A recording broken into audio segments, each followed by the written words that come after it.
කියපු විදිහට ටිකක් භාවනා කළාද? එතකොට බාහිර ආරම්මන මත අපේ සිහිය පතිත නොවි මේ විදිහට කරන්න පුළුවන්කමක් තියනවා කියන එක තේරුණාද? ඒක ඔයගොල්ලන්ට තේරුණාද බැරි වෙන හරි අපි මේ කාය කෙරෙහි පොරොන් සිහියෙන් ඉන්න වෙලාවට බාහිර අරමුණු ටිකෙන් අපි මිදලා තියෙන ආකාරය අමුතා ඕක ඇත්තටම අපි දැනට අපිට අපහසුයි පුරුදු නැති නිසා අපි සතිපට්ඨාන වඩනවා කියලා කියන්නේ කායගත සතිය වඩනවා කියලා කියන්නේ ටිකෙන් ටික හුරු කට යුතුයි. එහෙම හුරු කරනකොට යම් දවසක් තියෙනවා කාය කෙරෙහිම පිහිටි සිහියෙන් වාසය කරන්න පුළුවන් දවසක්. එදාට බාහිර ආරම්මණයන් අනුව ගියා වූ අපේ මනස සම්පූර්ණ ස්වභාවයෙන්ම නැගෙනවා. ඒ බාහිර ආරම්මණයන්ගේ සම්පූර්ණ මනස නැකිලා කාය කෙරෙහි පිහිටි සිහිය තමා කෙරෙහිම දකිනකොට තමන්ට නීවරණ ධර්මයන් තමන් කෙරෙහි නැහැ කියන එක තමන්ට තේරෙනවා. ඔයගොල්ලන්ගේ මනස සියලු ආකාරයෙන්ම නීවරණ චිත්තයෙන් මිදෙන්නේ බාහිර ආරම්මණය අනුව දිවෙන මනස නැති වෙච්ච දවසට. ඒකේ කාමච්ඡන්ද ව්‍යාපාද දිනමිත උද්දේශිත විචිකිච්ඡා කියන ආවරණීය ධර්මතා පහ අතහැරෙන්නේ අපි කොහොම බාහිර ආරම්මණය අවික්කිත්තේ අවිසටේ බාහිර ආරම්මණය වික්කිත්තේ විසටේ කියන්නේ බාහිර ආරම්මණය හිත විසිරීලා පැතිරිලා තියෙනවා නම් හිත විසිරීලා පැතිරිලා කියලා කියන්නේ බාහිර අරමුණු එකින් එක සිහි කරන එකත් පැතිරිලා බොහෝ අය ඉන්නවා වගේ තේරෙනවා. ශබ්ද සිහි කරන බොහෝ ශබ්ද තියෙනවා වගේ තේරෙනවා. එතකොට අපේ හිත බාහිර ආරම්මණය විසිරීලා පැතිරිලා තියෙනවා. අවික්ෂිප්ත මනසක ලක්ෂණ හඳුනා ගන්න අසමාහිත මනසක ලක්ෂණ හඳුනා ගන්න බුදුරජාණන් වහන්සේ පෙන්නන්නේ එකම එක දෙයයි.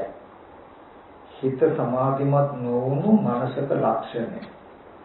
ඒකාග්‍රතාවයක් නැති මනසක ලක්ෂණය හඳුනා ගන්න පෙන්නනවා මොකද්ද? බාහිර ආරම්මණය හිත විසිරලා පැතිරලා තියෙන ක්‍රම. මේ මට්ටම ඇති තාක් ඒ මනස සමාහිතයි ඒකග්ගය යන ගණයට යන්නේ. ධ්‍යාන පැත්තකින් තේවා කාම භූමිය තුල උපචාර සමාධියක්වත් ලැබෙන්නේ නැහැ. ඒ විලාවට පින්වතුන් භාවනා කරන මොහොතේදී හිත එකඟ වෙච්ච පමණකින් මේ සාසනේ සමාධිය කියන්නේ. ගත කරන ජීවිතේ බාහිර ආරම්මණය අනුව නොවිසරුණු නොපැසුණු මනසක් හදාගත්ත පුද්ගලයාට තමයි සමාහිත පුද්ගලයා කියලා කියන්නේ. එහෙම නැතුව එක තැනක ඉඳගෙන ඉන්න වෙලාවක විතරක් සමාහිත පුද්ගලයා ඒකාග්‍රතාවයෙන් යුක්ත පුද්ගලයා කියලා කියන්නේ. සමාහිත පුද්ගලයාන වචනේ නිර්මාණය වෙන්නේ ගත වෙන ජීවිතයේ ස්වභාවයෙන්ම බාහිර ආරම්මණය අනුව විතර්ක සංසිඳිත. විතර්ක ලැබෙලා. එතකොට එයාට නීවරණ ධර්ම ආවේ. ඒක වෙන්නේ බොහෝ කියන්නේ ආර්ථික ධර්මයක් කෙරෙහි කමඨහනක් කෙරෙහි හිත මනාව පිහිටි කෙනාට. එතකොට අපි පැය භාගයක් එක තැනක භාවනා කරනවා. ඒකෙදි අපි හරි උත්සාහයක් දරනවා බාහිර අරමුණු කරා යන සිත වළක්වා. ඒක අපිට අපහසුයි ලේසි නෑ. එහෙම වෙන්නේ මොකද? මුළු ජීවිතේම අපි බාහිර ආරම්මණය මතම ගොඩ නැගිලා ජීවත් වෙලා එක පැය පැයක් විතර බාහිර ආරම්මණය අනුව නොවන මනස හදාගන්න උත්සාහවත්. ඔය දන්නේ නැති ඇති ඔය බුදු ගුණ අසුභය මරණය මෛත්‍රිය සමතකම තම වඩනවා කියලා මේ ඔයගොල්ලෝ කරන්නේ මොකක්ද? බාහිර ආරම්මණය අනුව හිත පතිත වෙන්න දෙන්නතු වලක ගන්න මේ උත්සාහය ඔයගොල්ලෝ. නමුත් ඒකේ අර්ථය දන්නේ අපි මේ කරන්න හදන්නේ මොකක්ද කියලා. Taman කෙරෙහි හිත තබා ගන්න කියලා කියන්නේ එතකොට මොන ප්‍රතිපක්ෂයක් කියලා. බාහිරට යන්නේ නැති වෙන්න. නමුත් ඒ පැය භාගයේදී ඕගොල්ලෝ කොච්චර උත්සාහවත් වුණත් ලේසි නෑ. නමුත් හුරු වුණාම ඒක පුළුවන්. නමුත් ආපහු ගත වෙන ජීවිතයේදී බාහිර ආරම්භණයේ අනුව නොයන පැවැත්මක් හුරු කළා නැති නිසා, එහෙම පැවැත්මකට ඉගෙනගෙන නැති නිසා, එහෙම යන්න කය කෙරේ වාසයට පත් වෙන හැටි ඉගෙනගෙන නැති නිසා ආපහු අපි රහෝදල මඩේ දානවා වගේ අර පැය භාගයක් වලට ගත්ත හුරුව ආපහු වතුරේ ආයෙත් ඉන්නේ බාහිර. නමුත් පැයක් හරි භාගයක් හරි ඔයගොල්ලෝ එක තැනක ඉඳගෙන කරන සමාධිය කියලා බොච්චංග භාවනාවක්. ඒක ඔයගොල්ලන්ට ලොකු පන්නරයක් ලොකු උපකාරයක් කරලා දෙනවා. කායගත සතිය වාසයට පහසු කරලා දෙනවා. එහෙම එක තැනක ඉඳගෙන භාවනා කරන එකේ ඔයගොල්ලෝ කරනෝනේ ඊට පස්සේ මොකේදද? එදිනෙදා ගත වෙන ජීවිතේ කාය කෙරෙහි පිහිටි වාසය කරනවා. මේ කාය කෙරෙහි පිහිටි වාසය කරනකොට අර වගේ භාවනාවක් කරනවා. එක තැනක ඉඳගෙන භාවනා කරන්න හදනවා කියන එක බොහොම සරල කාරණාවක් වෙනවා. ඒක කසාය වුණා වගේ අමාරු එකක් වෙන්නේ. බොහොම පහසුවෙන් පුළුවන්. කෙටියෙන් ගත්තාම කාම භූමි සංයෝජන සම්පූර්ණම අත්හැරෙනවා. කාය කෙරෙහි පිහිටි සිහිය එනකොට. එතකොට ඒකක්කය කියලා කියන්නේ ඒක. කාමයන්ගෙන් විවිච්ඡේව කාමෙහි විවිච්ඡේව අකුසලෙහි ධම්මෙහි කියලා කියන්නේ කාම වස්තු කෙරෙහි තියෙන අකුසල ධර්ම ඔක්කොම ඔයගලන්ට එන්නේ රූප, ශබ්ද, ගන්ධ, රස, පොට්ටබ්බ ධම්ම කියන මෙන්න මේ බාහිර ආයතන 6 හරහා. බාහිර ආයතන 6 හරහා ඔයගොල්ලන්ගේ මනස යන්නේ නැහැ කියලා කියන්නේ විවිච්ඡේව කාමෙහි විවිච්ඡේව අකුසලෙහි ධම්මෙහි කාමයන්ගෙන් වෙන අකුසල ධර්මයන්ගෙන් වෙන්ව වාසය කරනවා. ඊට පස්සේ ඒ වෙන්වීම නිසා හටගත්තු ප්‍රීතියක් ඇති වෙනවා ඔයගලන්ට. ඒ නිසා අපු පීඩාවන් තමන්ට නැති බවක් තේරෙනවා. ඒ ප්‍රීතිය නිසා උපදින සැපයක් තියෙනවා. ඒ සැපේට හිත සමාධි වෙනවා. විතක්ක සහිතයි විචාර සහිතයි තමා තුලම එකගමක් තියෙනවා. කාමයන්ගෙන් අකුසලයෙන් වේ. ඒ ටික උනේ බාහිර ආරම්මණය අනුව නොවන මනසකින්ම. එතකොට අන්න එදාට අපි කතා කරන දර්ශනය තේරෙනවා. අපි මේ කායගත සතිය වඩන එකේ මූලික බලාපොරොත්තු මෙතනින් අවිද්‍යාව දුරු වෙන්නේ නැහැ. ওই ටික කළාට ඔය කරන ටික තුල තාම පුද්ගලයා ඉන්නවා. තාම මම ඉන්නවා. මේ ඉරියව්ව පවත්වනවා කියන තැන මෙතන තියෙන්නේ විනය ලෝකයේ අවිද්‍යාව දුරුමනස. ලෝක දේශ දෙක සංසිඳන එක වෙන්නේ දැඩි කාමරාගේ පටිගේ මේ අලු කෙලෙස් අඩු වෙනවා. නීවරණ ධර්ම අඩු වෙනවා. ඒ අඩු වෙනකොට හිත එකඟයි තමා තුළ සමාහිතයි.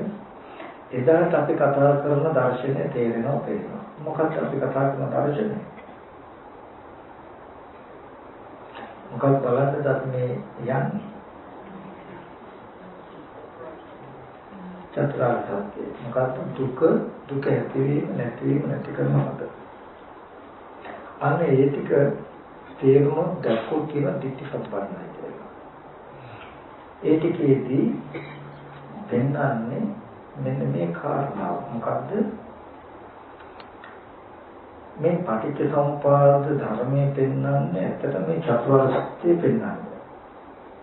පටිච්චසමුපාදයෙන් පෙන්වන්නේම දුක්ඛ ඇති වෙන හැටි හා දුක නැති කරන සිද්ධාන්තය.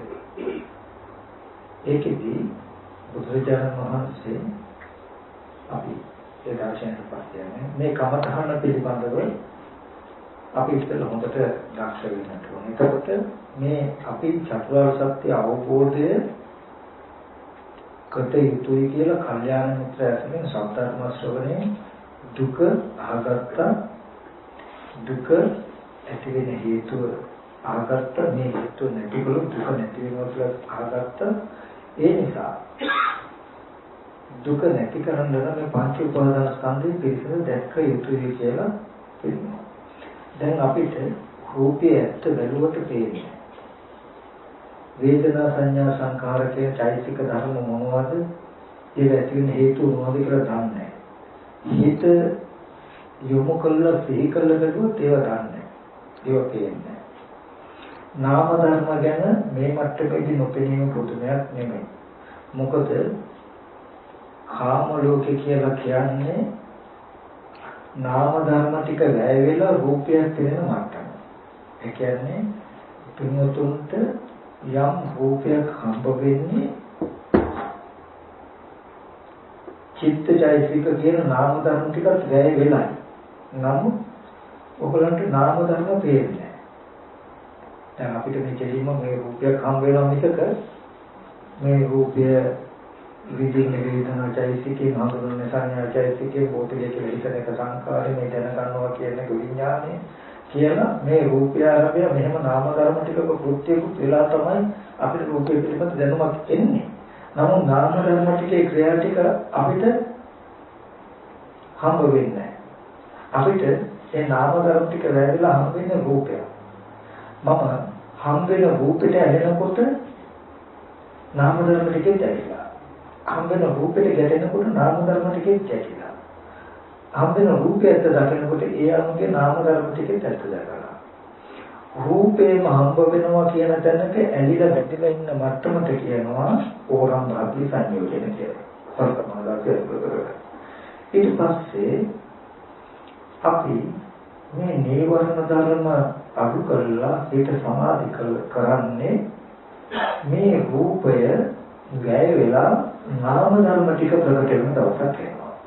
ඕරම් භාගී සංයෝජනයේදී රූපය හම්බ වෙන්නේ නැහැ.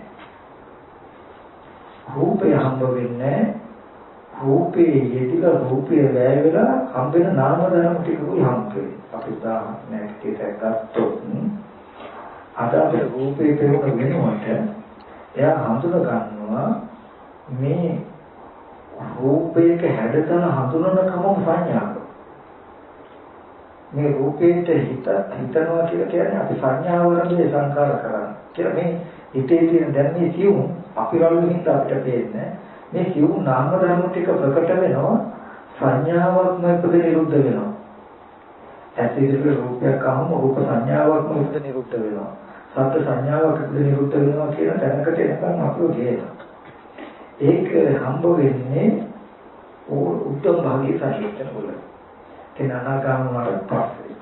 ඒක දැනට ඒක අදාළ නැහැ. දැනට අපිට හම්බ වෙන සංයෝජනේ තියෙන මොකද්ද? රූපය. මේ රූපය ඇති හැටිය පෙනෙන්නේ. ඒ රූපය ඇති හැටිය බලන්න තමයි අපි හිත සමාධි කරන්නේ. සීලයක පිළිතලා හිත සමාධි කරනවා.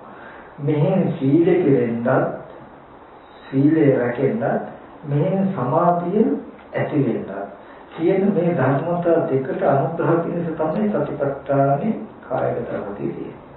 කායගත සතිය වඩනකොට කායික වාචික සංවරය ඇති වෙනවා. මේ පැත්තේ නිවර්ණ ධර්ම දුර වෙලා හිත සමාධි වෙනවා. මේ ශාසනයේ සමාධියට නියම විදිහට කමඨහනක් නැහැ. සමාධියට තියෙන සීලය. ඒ සීලය හඳුන්වන සමාධි සංවර්ධක සීලය කියලා. අපි මේ කරන දෙයින් කායික වාචික සංවරය සීලය රැකෙන්නේ සීලය රැකෙනකොට හිත සමාධිය වෙනවා. මොකද සීල රැකෙන්න නීවරණ ධර්ම දුර හිත සමාධිය වෙන දෙකම තියෙන එක කමයි. එතකොට අපි කායගත සතිය වඩනවා කියලා කියන්නේ බාහිර ආරම්මණයන් අනුව නැමී පවතින මනස වළක්වනවා කියන එක. බාහිර ස්පර්ශ ආයතන හයට යන්න ඉඩ දෙන්නේ. ඒ කියන්නේ උපම් නීවරණ ධර්මයක් තියෙන දුර වෙන නූපන් නීවරණ ධර්ම නූපන විදියට උපම් අකුසල ධර්මයක් තියෙන දුර වෙන නූපන් අකුසල ධර්ම නූපදින විදියටයි අපි මේ උත්සාහය කියන්නේ අපි සතිපට්ඨාන. එහෙම කරනකොට නීවරණ ධර්ම දුර වෙනවා. නීවරණ ධර්ම දුර වෙනකොට නීවරණ ධර්ම තමන් කෙරෙහිලා නොදකින්න කම නිසා ප්‍රමෝදය ඇති වෙනවා. ප්‍රමෝදය නිසා ප්‍රීතිය නිසා හිත කය දෙක සංසිඳෙනවා. ඒ සංසිඳීමේ හිත කය දෙක සැපසහගත වෙනවා. සැපසහගත කාලේ හිත සමාධි වෙනවා. ඒ සමාධිය ඔබත්මම විනාඩි 5ක් හිත කොහාටවත් යන්න තුතියාගෙන ඉන්න මට්ටම එකක් නෙමෙයි. හරියට ගල් ගෙඩියක් තියපුවා වගේ මේ බාහිර ආයතන නැමෙන්නේම නැහැ.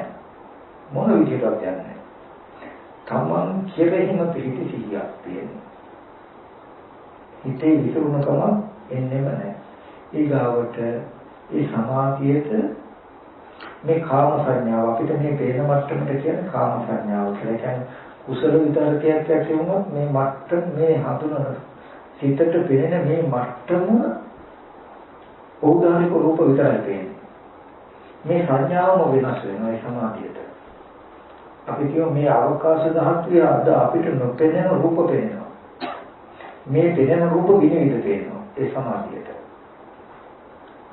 අන්න ඒ සමාධියට අපි මෙච්චර කාලයක් සත්‍ය කුකලේ කියලා ගත්ත තැනක තියෙන නාම රූප දෙකක් කියන එක පැහැදිලිව පේනවා. සමාහිතේ චිත්ත යතහ භූතං පජානා. ඇත්ත ඇහිතේ දකින්න. ඇත්ත ඇහිතේ දකින්නට කල කියනවා. සත්‍ය කුකලේ හැටියට මේ නාම රූප දෙක සත්‍ය කුකලේ හැටියට අරගෙන විදපු දුකේ කල කියනවා. කල කියන නිසා මේක සත්‍ය කුකලේ කියලා ඇලෙන්නේ නැහැ. නොඇලෙන නිසා අපේ මනස මිදෙනවා. ඔන්න ඒ විදිහට කියනවා කාමාශ්‍රයන්ගේ මිදුණා කියලා. කාම භවයේ මිදුණා කියලා. ඒකට කියනවා අනාගාමී. ඒකට කියනවා ශේක විමුක්තියක් කියලා. ශේක විමුක්තියක් කියලා.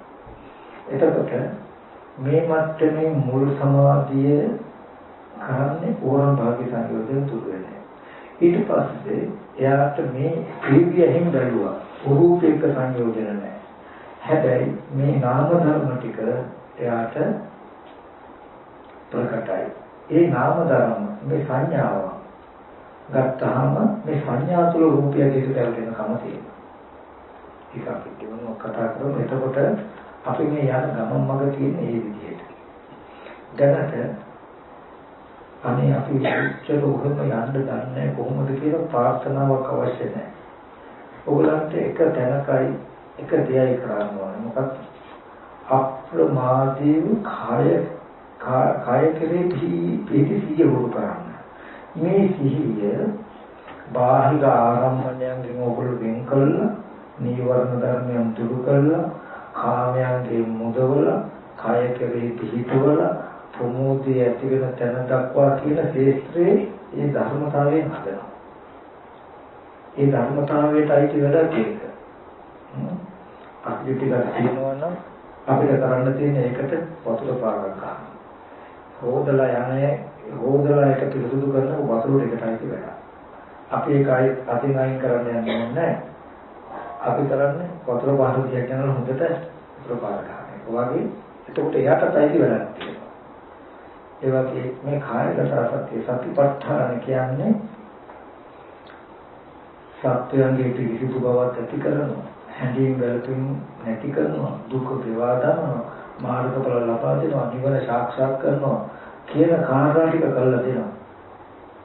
අපිට තියෙන්නේ අදාළ තැන නිවැරදි විදිහට කටයුතු කරන එක. එහෙනම් අපි හොරු වෙන්නට ඕනේ කායගත සති වාසයට. ආර්ය ශ්‍රාවකයා සහ පෘථග්ජනය අතර වෙනස මොකක්ද? සම්පූර්ණවම ලෝක දෙකක්. ආර්ය භූමි දෙකක්. ආර්ය භූමිය හා අනාර්ය භූමිය කියලා. අනාර්ය භූමිය කියලා කියන්නේ රූප, ශබ්ද, ගන්ධ, රස, පොට්ටබ්බ ධම්ම මත ගොඩ නැගුණු කාම ලෝකේ, රූප ලෝකේ, අරූප ලෝකේ මේ තුන් ලෝකෙම ගොඩ නැගලා තියෙන්නේ බාහිර ස්පර්ශ ආයතන හය මත. ඔයගොල්ලන්ගේ ලෝකේ දුව, පුතා, අම්මා, තාත්තා, යාන වාහන, රැකී රක්ෂා, තරහා, තිරන්, නිරතල ඔක්කොම ටික තියෙන්නේ බාහිර ආයතන ටික. ආයතන ටික තුල ආයතනය අනුගිය මනස මත. ආධ්‍යාත්මික පැත්තට හිත හුරු කළොත් ඔගොල්ලෝ ටික ටික හුරු වෙනවා මේ ලෝකෙන් වෙන වෙන්න. ඒ ලෝකේ නිදහස් වෙන්න.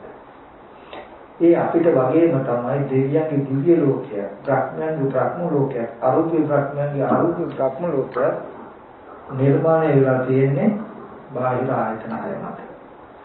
අරූපී බ්‍රහ්මයේ වේවා, රූපී බ්‍රහ්මයේ වේවා, දෙවියෙක් වේවා, මිනිසෙක් වගේම කායගත සත්‍ය සතිපට්ඨානය නැමැති ආදී භූමියට මේ ලෝකයට ඇවිල්ලා තමයි බාහිර ලෝකෙ මිදෙන්නේ.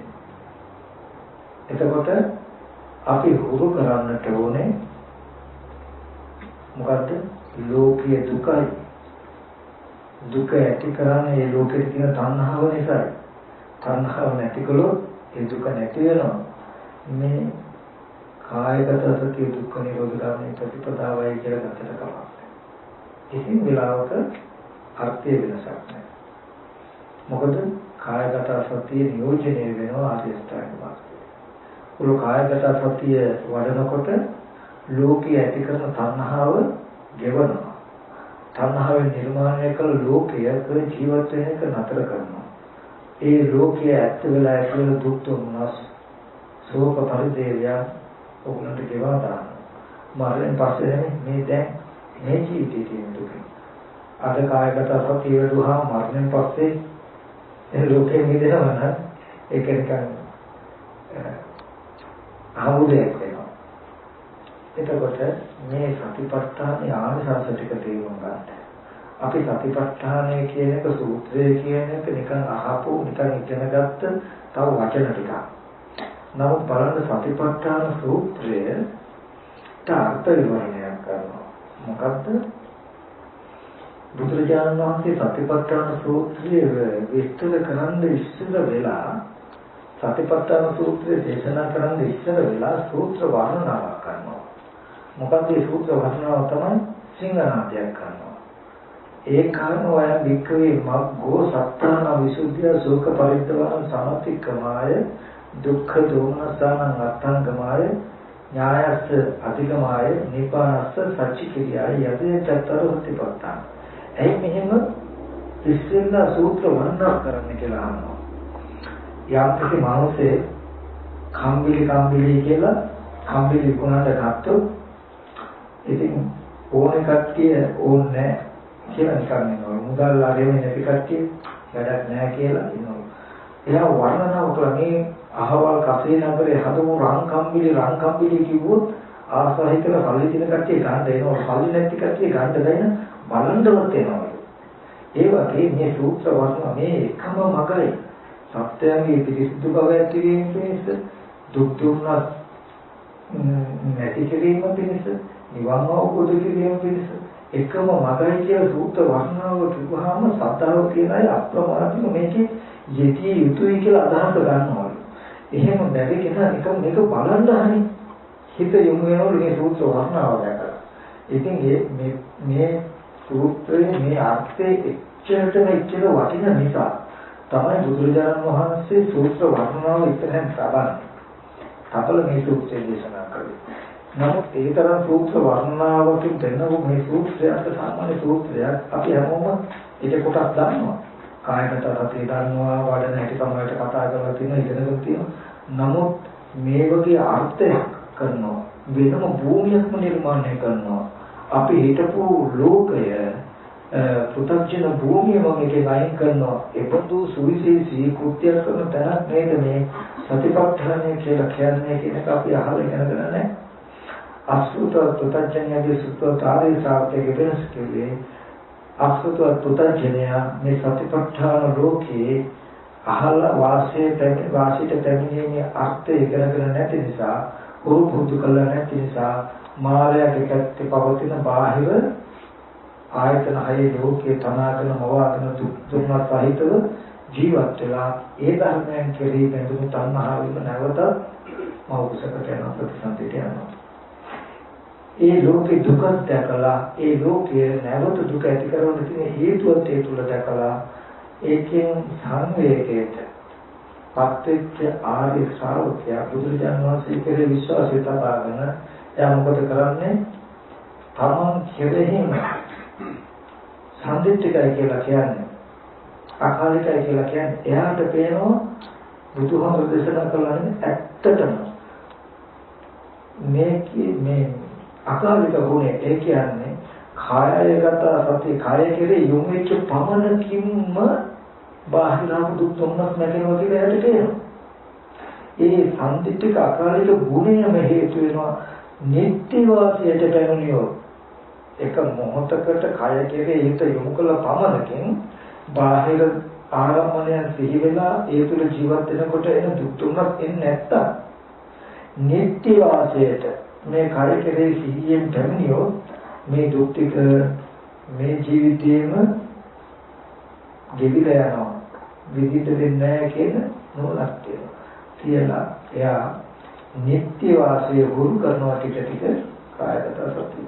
බුදුරජාණන් වහන්සේ ලෝකේ පහළ වුණේ අපි අද හඳුනගෙන තියෙනවා වගේ එක පැය භාගයකට විනාඩියකට විනාඩි 10කට පැය භාගයකට පැයකට එක තැනක ඉඳගෙන භාවනාව කියලා එකක් පුරුදු කරන්න නෙවෙයි. දුක් විඳින්නේ නැති නැවත කර්ම සකස් වෙන්නේ නැති විදිහට ජීවත් වෙන ක්‍රමයක් හොයලා දෙන්න. මොකද අපි කවුරුවත් දුක් විඳින්නේ ආපහු කර්ම රැස් කරන සතරට යන්නේ පැය භාගයක් පොඩ්ඩක් ඉඳලා කර්ම රැස් කරන්නේ පොඩ්ඩක් මම පැය භාගයක් ඇති කරගන්නම් මම පැය භාගයක් කර්ම රැස් කරගෙන ඉන්නම් කියලා අපි පැත්තකට වෙලා පැය භාගයක් කර්ම රැස් කරගෙන එනවනම් එහෙමනම් අපි කර්ම රැස් කරගෙන ඔන්න මේ වෙලේ හරි. නමුත් ජීවත් වෙන සිතාන්තයේම කෙලෙස් ඇති වෙනවා. කර්ම රැස් වෙනවා දුකක් විඳිනවා. මේකෙත් විතරක් පැයගායක්. නමුත් බුදුරජාණන් වහන්සේ දෙන්නේ අපි ජීවත් වෙන ක්‍රමය ගැන. මේ ලෝකයේ ජීවත් වෙන්නේම දුක එන මතු දුකට යන විදියකටයි. ඒකට හේතුව එයාගේ ආරම්භණයේ තියෙන කෙලෙස් ඇති වෙන විදියකට. ප්‍රගත්ම නිර්මාණය වෙලා තියෙන කෙලෙස් ඇති වෙන විදියකට. ඊට පස්සේ බුදුරජාණන් වහන්සේ ලෝකේ පහළ වුණා දුකෙන් මිදෙන විදිහට නැවත දුක ඇති කරන කෙලෙස් හට නොගන්න විදිහට ජීවත් වෙන ක්‍රමයක් හොයලා දෙන්න. ජීවත් වෙනවා කියලා කියන්නේ ඇත්තක වහගෙන එකතැනක ඉඳගෙන ඉන්න එක නෙවෙයි. ජීවන දොරවල් වැඩ කටයුතු කරනවා, වැඩට යනවා, ධර්මවල බලා ගන්නවා මේ කටයුතු. නේ? එතකොට එදා සවැත් නුවර බුදුරජාණන් වහන්සේ ඉන්න කාලේ පක්කෝටිය කාර්ය සාමකේ හිටියා. ඔක්කොමලා මහාන වෙලා හිටියේ නෑ. ඒ අය ඔක්කොම වැඩ කටයුතු කරලා ජීවත් වුණා. හැබැයි නිවන් දකින්න කියේ. ඒගොල්ලෝගේ උත්තරේ තිබුණාන්ත වෙන මොකක්ද? ජීවිතේ ජීවත් වෙලා අන්තිම මොහොතේ නකොට නිවනට දුරුසෙක් වෙලා. අපි ජීවිතේ ජීවත් කරනවා බොහොම දුකසේ අන්තිමවට උත්තරේ නිර්මාණය වෙලා තියෙනවා සසරට නියමිත කෙනෙක්. මෙතනදී නේද? මොකක්ද ඒකට බුදුරජාණන් වහන්සේ දුන්නේ උපමාව දුක වෙන්නලා මේ ලෝකයේ දුකයි. ওই දුක අහු යන්න එපා. දුකට හේතුව තණ්හාව. කාම වස්තු දේවල් දුර්වල කියන තණ්හාව. ওই තණ්හාව නැතුව මේ දුක නිර්මාණය වෙන්නේ නැහැ. ඒ නිසා හුරු කරන ප්‍රමාදීව කාය ක්‍රිය වාසයට දැනෙන්නේ. එතකොට මේ කායගත සත්‍ය නැමැති ලෝකය ඔගොල්ලෝ හුරු කරනවා සතිපට්ඨාන නැමැති ලෝකය ඔගොල්ලෝ හුරු කරනවා නම් මේකට කියනවා පියාසතු ඊටම වාසය කරනවා නම් මේකට කියනවා ආර්ය භූමියේ වාසය කරනවා නම් පුතත්ජන භූමියට නැත්නම් ලෝකයේ භූමියට මායාවේ භූමියට අපි යන්නේ නැහැ. ඒකට යන්න තියෙන හේතුවක් නැති වෙනවා. ඒ නිසා හඳුනගන්න සතිපට්ඨානය කියලා කියන්නේ තව සූත්‍රයක් නෙමෙයි. සතිපට්ඨානය කියන්නේ මොහොතකට මෙනෙහි කළ අතහැරිය යුතු ධර්මයක් නෙමෙයි. අපි හැමෝටම නිත්‍ය වශයෙන් වාසය කිරීම දුක නැතුව දුක ඇති කරන හේතුව නැති විදිහට වාසය කරන ඉඩමයි කියලා අඳුරගන්න. ඒ ඉඩම තමයි මොකද්ද? තමන් තුළමයි තියෙන භූමිය. කාය වේදනා චිත්ත තමයි. ඒකෙන් අද දවසේදී මේ එකකම තනක එක්කෙනෙකුට නෙමෙයි. මේ ඕනම තැනක කෙනෙකුට වාසය කරන්න පුළුවන්. එක වෙලාවකට සති නිමිතියට බලන සීයෙන් ආනාපාන සතිය වඩන්න ඒ බහැර ආරම්භණයේ අයින් වෙලා බහැර ආරම්භණය අනුව යන කෙලෙසුන් වෙන් කළා තමන් තුළ සිහිනුවන පතන මට්ටමට තමයි. ඒ සතිපට්ඨානේ භාවනාව වඩලා හිත ගන්නකොට කයි කෙරේ සියයි. වැඩකට යනකොටම යනවා කියන දෙයට සියයි. ඊට පස්සේ ගිහිල්ලා පොල් මෑ අරගෙන පොල් ගන්න හදන්නේ කියලා හිතේ. අත දිගාගෙන එකට ගන්න එකට කරන දෙයට 100යි කරන දෙයට 100යි. හසු වෙන දෙයට 100 නෙමෙයි කරන දෙයට 100යි. හසු වෙන දෙයට 100 නේ අපි පොල් බෑයට 100යි ඉරමුණට 100යි කියලා කියන්නේ අපි. එතකොට කියන්නේ කරන දෙයට 100 නේ. ඒක කියන්නේ මොකද්ද? අපි අතට හසු වෙන දෙයට 100. නමුත් බුදුරජාණන් දෙකලේ දෙන්නේ කරන දේ කියන කරන්නේ. කරන දේ අතින් යමක් ගැනීමට දීවනම් කරන්නේ ගැනීමට දීමට 100යි. යෑමීම නම් කරන්නේ යෑමීමට 100යි. වටපිට බැලීම නම් කරන්නේ වටපිට බලන එකට 100යි. කියන එක නම් කරන්නේ කියන එකට 100යි. මේ දැන් මේ කියනවා කියන සිද්ධාන්තයේ තුල සිහිය තියාගෙන කියන්න පුළුවන්. එතකොට කතා කරන පැත්තට පතිත වෙලා නැහැ. කතා කරනවා කියන සිද්ධාන්තය අවශ්‍යලාවට. නොපෝදල දවසකින් සම්පූර්ණ වෙනස් මානසික මට්ටමක් ඇති. මේ දෙවිච්ච පිච්චිච්ච ලෝකේ නිවිල කිසිල් දෙන ගතිය බොරු කරන්න ඕනේ. බොරු කියන්න ඕනේ. බොරු නොකර බොරු නොකිය සැබවින්ම නිවිච්ච ජීවිතයක් හැදෙයි මහ ගැඹුරු දර්ශනයක ප්‍රතිපත්තන නිරුත් කරන්න. ඔබ මහා ගැඹුරු දර්ශනයකට හොඳම සුදුසුෙක් කරයි. එනිසා අපි මේ භාවනා කරනවා කියලා මේ වගේ වැඩසටහන් වලට සම්බන්ධ වෙන්නේ ඒ මොහොතකට හිත සමාධියලා හරි මම යමක් කරගත්තා කියලා රැවටෙන්න නෙවෙයි. ඔබ ඒ මොහොතේ හිත සමාධිය වුණා කියලා යමක් කරගත්තේ නැහැ. බාහිර ආරම්භණය යන මනස වළක්වල නැත්නම් ඒ ගවශනේ ඔබ ඉන්නේ මායාවේ භූමියේ. කැට කුරුල්ල උපමාවක් වගේ. නමුත් මේ භාවනා පන්තියට ආවේ ඔබ පාඩමක් ඉගෙන ගන්නවා. ජීවිතයේ දිනදා පුහුණු කරන අත්දැකීමක් ඉගෙන ගන්න මායාවේ භූමියට නොයා. සසරට නොයා නිවන් කෙරෙහි පවතින නිවන කෙරෙහි පිහිටි මනසකින් ජීවත් වෙන්න කොහොමද කියන්නේ. එදා ඉඳලා මේ භාවනා පන්තියෙන් පස්සේ ඕගොල්ලන්ට වැඩ තියෙන්නේ. ඒ එදා ඉඳලා ඕගොල්ලෝ භාවනා කරද්දී අද කරන්නේ ඉගෙන ගන්නවා. රස්සාව කරන්න කෙනෙක් ඉගෙන ගන්න දවසට කියන්නේ රස්සාව කරනවා කියලා නේ. ඉතින් ඒක කියන්නේ මොකක්ද? ඉගෙන ගන්න අවස්ථාව. අපි මේ භාවනා ඉගෙන ගන්නවාද? එතකොට ඒක එදිනෙදා ජීවිතයේ ඕගොල්ලන්ට ප්‍රයෝජන වෙන්නේ මේ ඉඳගෙන ඉන්නකොට නෙමෙයි ඇත්තටම භාවනාව කියන අවශ්‍ය වෙන්නේ. ඕගොල්ලන්ට එදිනෙදා ජීවිතයේ ඉදු කරන්නේ. ලෝකේ කියන එක පරිහරණය කරන තැනටයි අපිට රැකවරණයක් අවශ්‍ය වෙන්නේ. අද අපි ඒකට මුහුණ දෙන්න ඉගෙන ගන්නවා. මාර පරාජයට ආයුධ මුවත්තියක්. අද ආයුධ සකස් කරනවා. සිහිය නොවන ආයුධ ටික හදා ගන්නවා. ගෙදර ගිහිල්ලා තමම මයින්ඩ් ගන්නවා. මම අද දවස පුරාවට මෙහි මාරයේ විශේෂ නේද කියලා සීකේ බුලක වැයෙනකොට කාය කෙරෙහි පිහිටි සිහිය චුට්ටක්වත් මතක් වෙලා කායගත සතියට පැමිණියේ නැත්තම් අද දවසේ මෙහි මම මාරයත් එක්ක. අද දවසේ මෙහි සසරට යන විදියට. අද දවසේ මෙහි ජනමාව දුක තියෙන ලෝකේ. අද දවසේ ආදී භූමිය සිහි කරගන්නවත් තරම් මට බැරි වුණා. මම තාම අදක්ෂයි කියලා වෙන්නේ නැහැ. මතක් කර කය කෙරේ පිහිටි සිහියෙන් හිටියොත් මම ටික හරි උත්සාහවත් වෙනවද? මගේ මනස දැන් ටික දියුණු වෙයි මායාවේ විශේෂයෙන් මිදෙන බවට. පියාසතු ඉදෙන වාසය කරන්න මගේ බුදුරජාණන් වහන්සේ සාරාංශයේ කාර්යලක්ෂයක් තුරුම් පුරලා මට අනුකම්පාවෙන් පහළුනේ මේ ඉඩම දෙන්නලා දෙන්න මේ වාසය කරන්න ඕනේ තැන දෙන්නලා දෙන්න මගේ බුදුහාමුදුරුවෝ මට දෙන්නලා තුන්නු තැන ඉන්න මම දැන් ටිකක් අක්සයි තමන් කෙරෙහිම සතුට වෙන දවසක් සතුට උපදව ගන්න පුළුවන් මට්ටමක් එනවා. මේ ගැඹුරු දෙයක් නෙමෙයි. මේ කතා කරන ටික ප්‍රතිපදාව මහා ගැඹුරු දෙයක් නම් එදා 70 වයසේ අය රහත් වුණා. 120 වයස් කියාය රහත් වුණා. මේ කතා කරන්නේ ඒ තරම් ගැඹුරු එකක් වුණා නම් එහෙම වෙන්නේ නැහැ. ගැඹුරු යැත්තටම ගැඹුරුයි.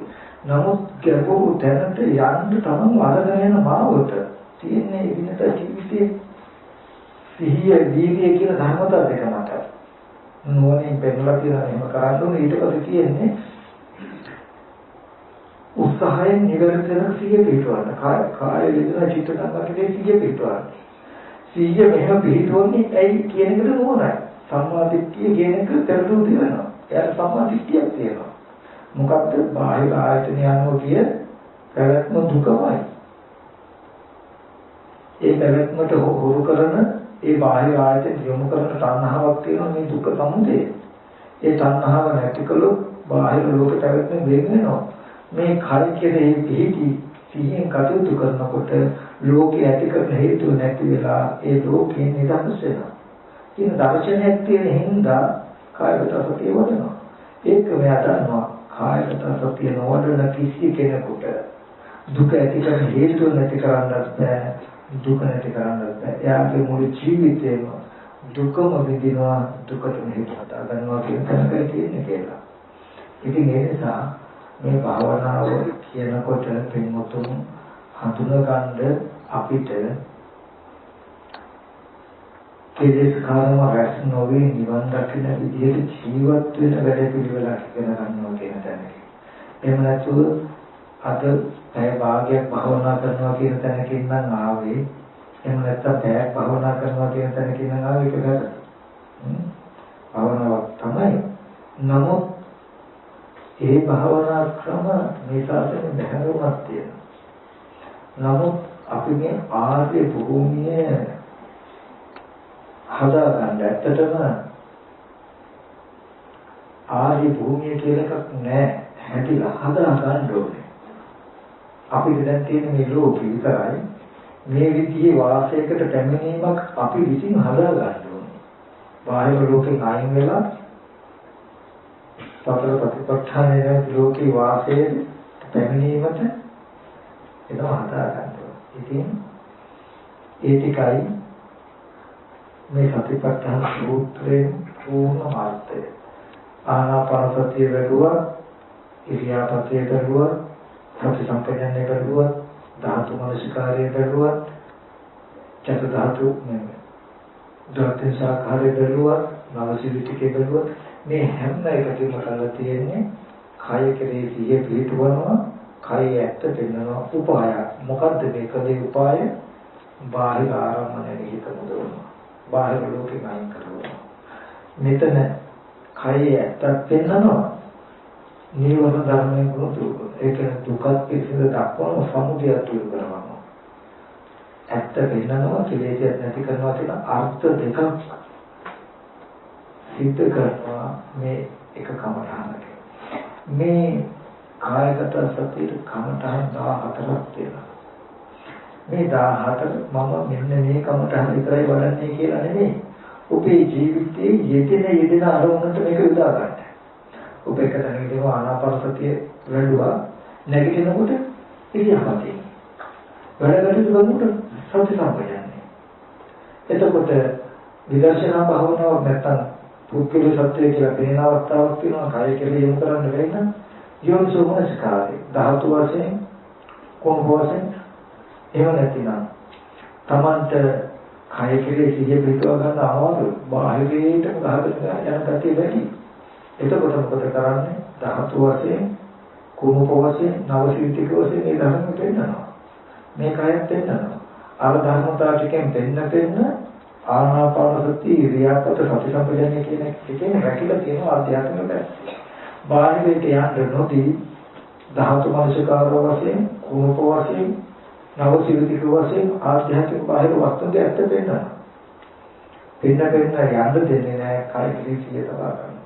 මේ ක්‍රම 14ම උදව් කරගන්න පුළුවන් ඕගලන්ට ඒ තැන් වල සමගි ආරක්ෂාව සඳහා. ඒ කුමන තැනක වාසය කළත් ඕගොල්ලෝ ව්‍යාසතු විදෙමයි ඉන්නේ සතර ප්‍රතිපත්තානේ කායගත සතිය. කාය කෙරෙහි පිටිසියමයි ඉන්නේ. ඒ හැම ඉරියව්වකින්ම මාර්ගයේ විශේෂයෙන් මිදිලා.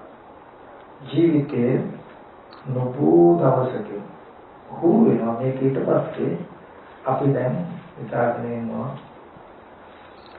අනේ අපිට ඉතින් දුක් වෙන්න බෑ හුරු නැහැ කියලා අපි වාහනයක යනවා මොකට කෑම බීම කරනවා දැන් මේකම හුරු වෙලා අපිට හුරු නැහැ. දැන් වෙලා කවුරු හරි ගිහිල්ලා දාලා කැලේ කොළ කකා ඔය ඇතුමක් අපිට ඉන්න තැන දැන් කිව්වොත් අනේ මට නම් හුරු නැහැ. ගින් දැම්මොත් ටික දවසකින් ඉතින් හුරු වෙන්නේ හුරුයි. ඒ වගේ මේ හිත කියපු හුරු කරන්න පුළුවන් එකක්. දැන් අපිට මේ රූප ශබ්ද මේ ලෝකේ මේ තියෙනකොට අනේ අපිට ඔක බෑ හුරු නැහැ කියනවා.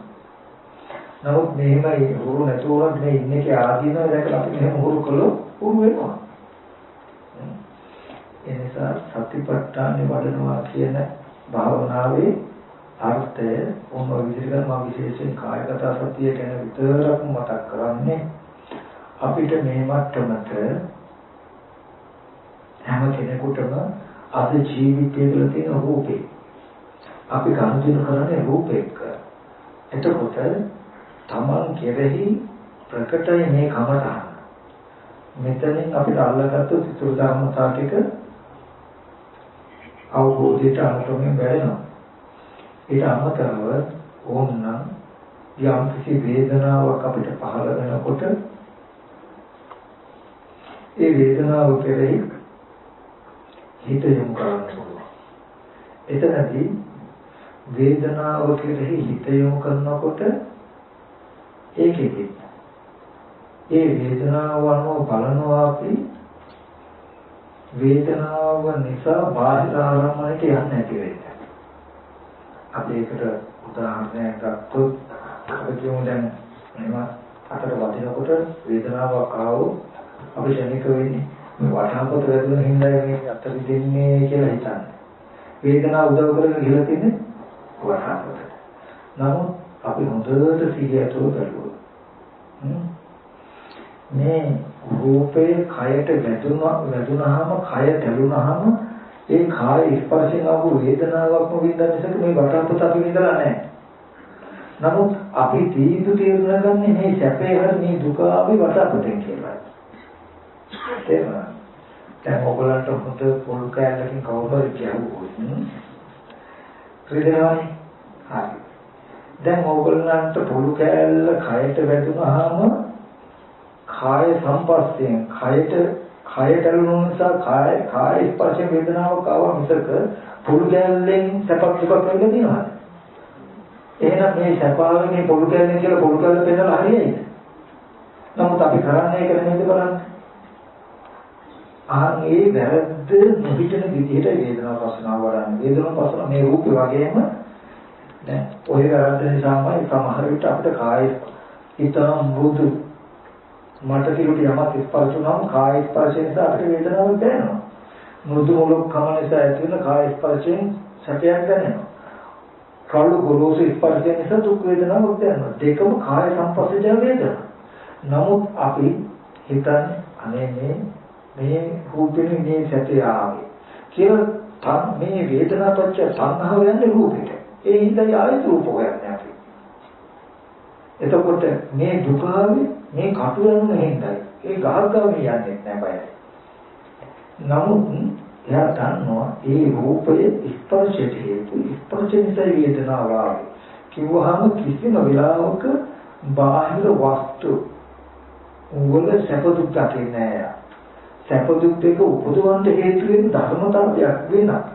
සැප දුක් දෙක දකින්නේ තමන් කෙරෙහි ඇති වෙච්ච වේදනාවක් නිසා. වේදනාව පස්සනාව වඩනකොට සැප වේදනාවක් වෙන්න පුළුවන්, දුක් වේදනාවක් වෙන්න පුළුවන්, උපේක්ෂා වේදනාවක් වෙන්න පුළුවන්. ඒක සාමිස හෝ නිරාමිස වෙන්න පුළුවන්. ඒ කියන්නේ පංචකාම සම්පatti රූපයක්, සත්‍යයක්, ගන්ධයක්, රසයක් වගේ දේවල් ගැටීම නිසා එන ස්පර්ශ කියන වේදනාවක් වෙන්න පුළුවන්. එහෙම නැත්නම් යම් ධම්මනිචකාරයක් නිසා එන සැපසහගත හෝ දුක්ඛසහගත හෝ උපේක්ෂාසහගතයක් වෙන්න පුළුවන්. නිරාමිස වෙන්න පුළුවන්. කොහොමද වේදනාවක් ආවත් ඒ වේදනාව බාහිර වස්තු මත තියන්නේ නැතුව ස්පර්ශ නිසා වේදනාව ආවේ කියන තැන සීමා කරගන්න. එතකොට වේදනාව ආරම්භ කරගෙන ඔබ එළියට යන්න දෙන්නේ නැති වෙනවා. රූපයේ කෙරෙහි ඇත්ත දකිනකොට රූපය ආරම්භ කරගෙන ඔබට බාහිරට යන්න ඉඩ නැහැ වගේ වේදනාව කෙරෙහි ඔබ හොඳට හිත යොමු කළාම වේදනාව ආරම්භ කරගෙන බාහිර ආයතනයට යන්න දෙන්නේ නැති වෙනවා. ඒ වගේ සිත කියන එකත් එහෙමයි. අපි කියමු කැමැත්තක් ඇති වුණොත් දැන් මේ වස්තුව බලාගෙන සරලම චිත්තං චිත්තං තිපජානන්ති. රාග සහිත සිතක් මේ උපන්න කියලා දන්නේ නැහැ. එතකොට ඕගොල්ලන්ට පේන්නේ මේ රූපය හොඳයි වගේ කියලා. ඇත්තටම මේ රූපය දකිනකොට මේ රූපය ගොඩාක් වටිනවා කියන හිතක් ඉපදෙලා. යම් වෙලාවක ඕගොල්ලෝ චිත්තානුපස්සනාවේ හිටියෝ. හිතානෝ දකින්න නොනක හිටියෝ ඕගොල්ලන්ට තේරෙන්නේ මේ රූපය වටිනවාද රූපේ වටිනවා කියලා හිතක් ඉපදෙලා. කියන එක. එතකොට ඕගොල්ලෝ ඒ හිත දන්නවා. සාමාන්‍යයෙන් දැන් මගේ මේ සරල හිතක් ඉපදෙලා. යම් රූපයක් අරමුණු කරගෙන රාග හිතක් උපන්නොත් අපි චිත්තානුපස්සනාව නැති වෙනකොට මොකද වෙන්නේ? පළගැටිය පහනට පයින්නවා වගේ අපේ හිතේ තියෙන ගතියට බාහිරයට පයින්නවා. අර රූපේ ගැන රාගයක් ඇති වෙනකොට රූපේ ගන්න කියලා පයින්නවා. නමුත් රූපේ නිසා සරාග සිතක් ඇති වෙනවා. කියලා දැක්කොත් ඔයගොල්ලන්ට මේ රූපේ ගත යුතු කැමති දේ කියන අදහස වලක්වනවා ඔයගොල්ලන්. ඊගාවට කටික සිතක් මේ රූපේ දකිනකොට අකමැති සිතක් ඉපදෙලා ඒ රූපේ ගැන තරහ අකමැති සිත ඉපදිනා. කියලා දැක්කොත් මෙයා හොඳ කෙනෙක් කියන උත්තරේ කියන්නේ නැහැ. මෙයා හොඳ කෙනෙක් කියන උත්තරේ කියන්නේ නැහැ. චිත්තානුපස්සනාව කියනවා. මේ චිත්තානුපස්සනාව කියන්නේ ප්‍රගල තියෙනවා මොකක්ද? බාහිර ආරම්මනේ නෝකුලුමුතවල තමන් තුළ තබාගන්නේ. අපි ජීවිතයේ හැම මොහොතකම මේ කාය ගැන, වේදනාව ගැන, සිත ගැන, ධර්මතාවය ගැන කෙනෙකුට වග බලා ගන්න පුළුවන් නම් ඒකයි සතිපට්ඨාන වඩනවා නම් යටත් පිළිසෙන් අවබෝධ වෙන දවස් 7ක් ඇතුළත රහත්ව අනාගම ඵලයට අප වෙනවා කියලා මතක් කරලා බුදුරජාණන් වහන්සේ. අපි කවුද කරලා තියෙන්නේ කරන්නේ? බණ අහනවා. ඇය ගණන් බණ අහනවා, හිතනවා. හරියටම සතිපට්ඨාන කවුද වඩලා තියෙන්නේ කියලා බලන්න වඩන අර්ථයක් දන්නවද කියලා බලන්න. අපි මේ හැම අරමුණක් ගානෙම ගත්තොත් මේ ලෝකේ තණ්හාවෙන් අහුවෙන අකමැත්තෙන් අහුවෙන එක වස්තුවකට අපිට ඉතුරු වෙයිද කියලා බලන්න බාහිර වස්තුව. ඒ මේ රූප නිසා රාග පිටක් ඇති වෙනවා. කියලා හඳුනාගත්තාම රූපේ රාග ඒ වශයෙන් ගැලෙන දෙයක් නෙමෙයි. මේ රූපේ අරබය සරාග පිටක් පහළ වෙනවා. ද්වේෂාග පිටක් පහළ වෙනවා. මේ රූපේ ඇත්ත ඇති නොදන්න මොහ පිටක් පහළ වෙනවා. කියන සිද්ධාන්ත ටික ආශ්‍රේ. එතකොට එහෙම නැති වුණොත් රාග සායි රූපේ දකින්න රාග සායි පිටක් පහළ වෙයි. චිත්තානුපස්සනාව නැති වෙනකොට මම කැමති මේ දෙයටයි කියලා පණි කැමති දෙය ගන්නවා. ද්වේෂ සායි පිටක් පහළ වෙයි. රූපය මේ ද්වේෂ සායි පිටක් පහළ වුණා කියලා දකින්න මේ මිනිහට මම කැමති නෑනේ. මේ දෙයට කැමති නැහැ කියලා අපි වස්තු විවර්තන තත්ත්වයටපත් වෙයි.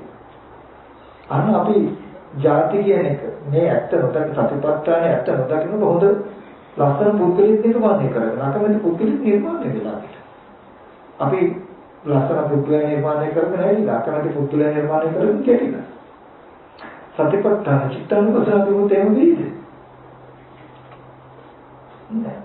ධම්මානුපස්සනාව කාමච්ඡන්ද කියන්නේ දුව පුතා ගෙවල් දොරවල් කියලා සිහි වෙනකොට අනේ මේ සිතක සිහි වෙන විතරක මාත්‍රයක් නේද කියලා දැක්කොත් බාහිර දරුවා සිහි වුණා, ගෙදර සිහි වුණා කියලා ඔයගොල්ලන්ට හම්බ වෙයි. මේ කාමච්ඡන්දේ ඉපදිලා තමයි තුල. කාම වස්තු දෙකේ කැමැත්ත උපන්නා. ව්‍යාපාදේ උපන්නා. සිතුවිලි හැටියට ගත්තා, සිතුවිලි ටික හඳුනාගත්තා. ඒක බාහිරට යන්න බෑ. කායේ වේදනාවේ සිතේ ධර්මයක් කියන ටිකේ හතරෙන් ඉඳ ලැබෙන ඕනම තැනක ඕනම වෙලාවක හඳුනා ගැනීමට පැමිණෙන්න. ඔබට කායම බැයිනම් වේදනාව හසු කරගන්න. වේදනාව බැයිනම් ඒ අරමුණේ උපදින සිත හසු කරගන්න. ඒ බැයිනම් උපදින සිතුවිලි ටික හඳුනා ගන්න. දරුවා මතක් වුණා, ගෙදර මතක් වුණා, අම්මා මතක් වුණා කියලා මතක් වුණා කියන සිද්ධිය. සිතෙන් සිතුවිලි සිහුණා කියන සිද්ධිය ගැන ධම්මානුපස්සනාව නැතිනම් ධර්මාරමණය කරනෝ නැතිනකොට මොකෙදී ආපහු බාහිර අනේ දරුවෝ මතක් වුණා කොහොමද දන්නේ නැහැ කියලා ඉඳී බාහිර. අනේ ගෙදර මතක් වුණා ගෙදර හොරු කෙරුවක් දන්නේ නැහැ මොනවා වුණත් දන්නේ නැහැ කියලා ඉඳී බාහිර. සතිපට්ඨානේ වාසියට පැමිණෙන්න බැරි වෙන හැම වෙලාවකම බලන්න හැම ආයතනයකම ඕකෝ නිර්මාණය කරලා තියෙන මොකක්ද කියලා ලෝකේ. බාහිර ආයතනේ වාසියට පැමිණෙන්නේ. මේ සතිපට්ඨානේ ධර්මතා හතරෙන් හැම එකකින්ම ඔබ වළක්වල තියෙන ලෝකේ. ඔබ වළක්වල තියෙන ලෝකෙට ගහගෙන කෙලෙසේ. ඉතින් මේ සතිපට්ඨාන වඩන කෙනා දුක නිවීම පුදුමයක් නැහැ, නොනිවුණු තමයි පුදුම. ඉතින් මේ අර්ථය එහෙම දන්නේ නැතුව බාහිර ආයතනයේ ඉදීම දුක් සහිතවමයි. ඒ වගේ බාහිර ආයතනයකට යන මනස බලක්වන ආධ්‍යාත්මික වාසියට හුරු කරන එකයි කරන්නේ. මේ බාහිර ආයතනයේ දුක ඒක ඇති කරන කෙලෙසේ දුක් සමුදය. ඒක නැති කළොත් දුක කෙලෙසේ නැතිවම තමයි අපි බාහිර ආයතනයේ වාසියට ලෝකේ වාසියට යන්නේ නැත්තේ. ඒකට තියෙන ප්‍රතිපදාවයි කායගත රතේ කියලා හඳුනා ගන්න නැතුව අපි නිකන් භවනාවක් කළොත් චතුරාර්ය සත්‍ය දන්නේ. අපි බාහිර ආයතනයේ ඇතුලේ ඉඳගෙන ඇතුලේ තියෙන එකක් බලනවා. මේ බාහිර ආරම්භණයෙන් වෙන්වීමට මේ කරන්නේ කියන එක දන්නේ. එතකොට බාහිර ආරම්භණය ඇතුලේ නැත්තම් අපි ඉන්න ලෝකයේ ඇතුලේ තව රූපයක් බලමින් ඉන්නවා. සත්‍යයක් බලමින් ඉන්නවා. ඒ ලෝකයේ ඇතුලේ වේදනාවක් මෙහි කරමින් ඉන්න එකක් අපි කරන්නේ. අපි ලෝකයෙන් වෙනස් වෙන්නේ නැහැ. නමුත් හොඳට මතක තබා ගන්න සතිපට්ඨානය කියන්නේ ලෝකයෙන්ම වෙනස් වෙනවා. ඒක වෙනම භූමියක්. ඒකයි මම අර සකුණාගේ සූත්‍රයෙන් පෙන්නන්නේ කැටකොරල්ලා වාසය කරේ නොසුදුසු තැන උඩ සුදුසු තැන හිටියන නවුවෙන්නේ නැහැ වගේ. මහණෙනි මේ ස්පර්ශ ආයතන 6 මායාවේ භූමිය. මේ සතර සතිපට්ඨානය නුඹලට ක්‍රියාදී මුරුමේ තේස්සේ කියලා පෙන්වනවා නම් මේ දෙකෙන් පෙන්වන්නේ දලු ආහාර භූමිය හා අනාහාර භූමිය. මායාවේ තේස්සේ හා නිවරට යන තැන පෙන්වන්නේ. එහෙනම් ඒ අර්ථය නිර්මාණය වෙන්න ඕනේ නේද මේකේ? එහෙම නැතු මායාවේ භූමිය ඇතුළේ ඉඳගෙන මේ භූමියේ රූපයක් බලන රූපයකට බලන්නේ මේ වෙන්න ඕනේ අපිට. නෑ. ඉතින් අපි මේ සතිපට්ඨානේ වඩනවා කියන එක අපේ පින්වත්තුනේ කෙරෙන අර්ථයයි අවශ්‍ය වෙන්නේ. අර්ථය අපි ගන්න නැතුව රැ වෙනකම් භාවනා කළා. අපි අර්ථය දන්නේ නැහැ. ආපහු සිහිය අධරපු ගම අර කරපු දෙයකට ආපහු පාරමිතියට එනවා. නමුත් එයා යම් දවසක හඳුනගෙන තිබුණොත් මේ වෙනසක් මේ ලෝකේ මම ජීවත් වුණාට මගේ අදක්ෂකම නිසා ස්පර්ශ ආයතන 6 ලෝකේ තනගෙන ජීවත් වුණාට අද ඒකෙන් වෙන වෙන්න මම අදක්ෂ නිසා නමුත් මේ මම ඉන්නේ මායාවේ භූමියේ මේක දුකින් නිදහස් වෙන්න බෑම මේ ලෝකෙ තැනිලා හැදිලා තියෙන්නම කෙලෙසක මේ තුල තියෙන්නම දැවෙන තැවෙන අසාධාරණ අයුක්තියෙන් නිර්මාණය වෙච්ච සිද්ධාන්ත. ඒ පැවැත්ම දුකක් නිසාමයි බුදුහාමුදුරුවෝ ලෝකේ පහළ වුණේ. එයින් වෙලා වෙනම භූමියක වාසයකටපත් වෙන. ඒ කායගත සත්‍යයයි කියලා අපි හඳුනගෙන හෝ තියෙනවා. අපි දන්නවා අපි තාම අදක්ෂයි ආර්ය භූමියට එන්න. අපි තාම පුරුදු පුහුණු කරන්නේ ආර්ය භූමිය. අපි තාම මායාවේ ශේත්‍රයේ තුල රජවරු. අපි තාම මායාවේ ශේත්‍රයේ තුල ජීවත් වෙන මාහර පිරිසට අය. ඒ කියන්නේ මාහර පිරිස කියලා කියේ වෙන මොකද නෑ. එයායි රාජ්‍යරු එයාගේ පාලනය යටතේ. එතකොට මොකද ඇත්තටම මායාවට අවශ්‍ය දේම නෙමෙයිද අපිම කරගෙන ඉන්නේ. ජරා මරණ දුකටපත් වෙන ධර්මතාවයන් අපිම කරනවා නම් මාර ධර්ම ටික අපි මායя කියලා කෙනෙක් අමුතියෙන් දුන්නේ අපේ වැඩ ටික අපිම කරගන්නවා කියලා යන්න නිසා. නමුත් යම් දවසකදී කෙනෙක් මේ ලෝකයේ දැකලා ලෝකයේ ඇතිවීම නැතිවීම දැකලා නැති කරන මඟ කායගත සතිය කෙරෙහි නේද පිළිටි කියලා හඳුනගත්තොත් දුක දැකලා දුක ඇතිවීම දැකලා දුක නැතිවීම දැකලා ওই දුක නැති කරන මඟ කායගත සතිය සතර සතිපට්ඨානෙ නේද කියලා දැකලා සතිපට්ඨානයට පැමිණියොත් සතිපට්ඨානෙ වඩන්න ස්පර්ශ ආයතන 6 දුක් බව තේරෙනවා. ඒකට මෙච්චර කල් තණ්හා උපාදානකින් කෙලෙසෙන් තමම දැනුනේ කියලා තේරෙනවා. ඒ කෙලෙසේ මංගාව දෙවිලේ දුක අඩු වෙනවා නේද කියන එක ඇඟට දැනෙනවා. වචනයට කියනවා නෙමෙයි සතිපට්ඨානෙ වඩනකොට ප්‍රත්‍යක්ෂ වෙනවා. ඒක කියනවා සාක්ෂාත් වෙනවා. දුක මේ ස්පර්ශ ආයතන හයේ පැවැත්ම දුකයි නේද කියන එක සාක්ෂාත් වෙනවා. ওই දුකට පැමිණෙන්නේ මේ කැමැත්ත නිසා නේද කියන එක ඔබට ඇඟට දැනෙනවා සාක්ෂාත් වෙනවා. එතකොට ඒ තණ්හාව ගෙවිලා මේ දුක් ටික දැන් අඩු වෙනවා නේද කියන එක සාක්ෂාත් වෙනවා. මේ සතිපට්ඨාන වඩනකොට එදාට වචන නෙමෙයි ඔබ අනුක්‍රමයෙන්පත් වෙනවා අවබෝධයට පැමිණෙනවා. අද ඔබ සතිපට්ඨානේ වඩන්නේ නැතුව මේක වෙනම ජීවත් වෙන ලෝකයකට හඳුන් නොගත්තොත් හැමදාම ඔබට චතුරාර්ය සත්‍ය හිතන්න වෙයි. හිතෙන්නේ. පත් වීමක් නැහැ ජීවිතය අනුක්‍රමයෙන් ඔබ ඒ තත්ත්වයටපත් වෙන පැවැත්මක් තුල ඔබ නැහැ. ඔබට චතුරාර්ය සත්‍ය අවබෝධයට බණ කියන අතටත් යන්නේ මෙතෙන්ටත් යන්නේ ආර්ථිකවත් යන්නේ. මොකද ඔබ තුල ඒ දුකේ නිවීමක් අනුපූර්ව වෙමින් පවතින කමක් නැති නිසා. වෙමින් පවතින වැඩ පිළිවෙලක් ඔබ කරන්නේ නැති නිසා. මොකද ඔබ ඉගෙනගෙන නැහැ. ඔබ ඉගෙනගන්නේ සතිපත් චතුරාර්ය සත්‍ය කඩපාඩමක් නිසා. සතිපට්ඨානේ පාඩමක් ඉගෙනගෙන තියෙන නිසා. නමුත් ඒක පාඩමක් නෙමෙයි. අප්‍රමාදීව ඔබ විසින් වහාම වෙනස් කරගත යුතු පැවැත්මක් ලෝක දෙකක් කියන මේ ටික තමයි ඇත්තටම මට මතක් කරගන්න මේ අර්ථය ඉගෙනගෙන ඔබ භාවනා නොකරන කෙනෙක් වුණත් වටිනවා. ඔය අර්ථය ඉගෙනගෙන භාවනා කරන කෙනෙකුට වඩා. මොකද ඔබට නිදහසක් තිබුණු දවසක ඔබ සැබෑම නිවැරදි ඉලක්කයට එනවා. මොකද හරි වැරද්ද දන්න නිසා. අද ඔබ භාවනා කළා භාවනාව කියන එකේ සැබෑ අර්ථය මොකක්ද කියලා ඔබ දන්නේ නැත්තම් කවදාවත් ඔබ මේ නිවැරදි මාවතකට එන්නේ නැහැ. ඒ නිසා අපි හඳුනා ගන්නට ඕනේ අර සතිපට්ඨාන සූත්‍රයේ දේශනා කරන ඉස්සෙල්ලා පෙන්නපු සූත්‍ර වර්ණනාවේ තියෙන සැබෑම අර්ථය අද තියෙනවා කියන දැනකින් ඒකයින වයම් පිටුවේ මග්ගෝ සත්තානං විසුද්ධිය ශෝක පරිද්දවානං සමතික්කමාය දුක්ඛ දෝමනසානං අත්තංගමාය ඥායස්ස අධිගමයි නිපාත ප්‍රතික්‍රේ මේ තරම් වාර්තයක් තිබුණන හෝ යත්තේ මේ සූත්‍රේ ඒක නේද අදත් තියෙන්නේ නේද ඒක තියෙන්නේ සූත්‍රයේ කියන වචන ටික ඉගෙන ගන්න කෙනාට දැනුමට නෙවෙයි ඒක ජීවිතයෙන් වාසයට ගන්න කෙනාට හම් වෙන ටිකක් කියන එක මතක් කළා අපි මේ භාවනා පන්තියේදී අද දවසේදී ජීවිතේ ඉගෙනගත්තු වඩාත් වටිනා දේ තමයි මොකක්ද සතිපට්ඨාන භාවනා කරන හැටි.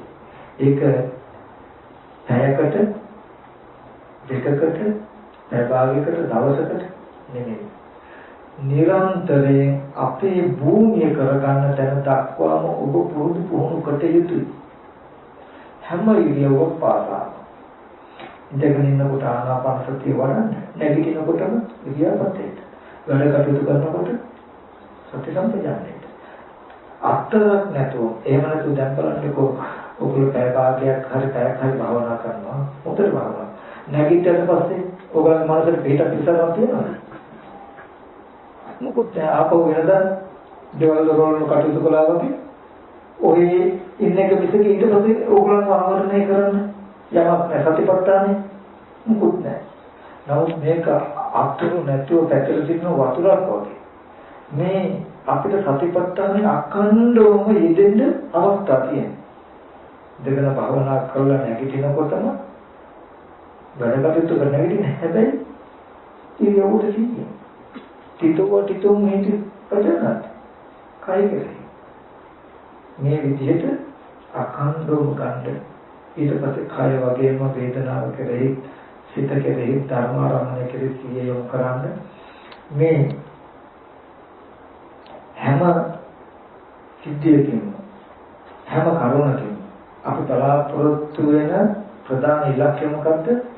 කාය වේදනා චිත්ත ධම්ම කියන ධර්මතා හතරෙන්ම සිහිය පිහිටුවා ගැනීමෙන් නුවණ පිහිටුවා ගැනීමෙන් සිහිය නුවණ පිහිටුවා ගැනීමෙන් අපි බලාපොරොත්තු වෙන ප්‍රධානම ඉලක්කය මොකක්ද?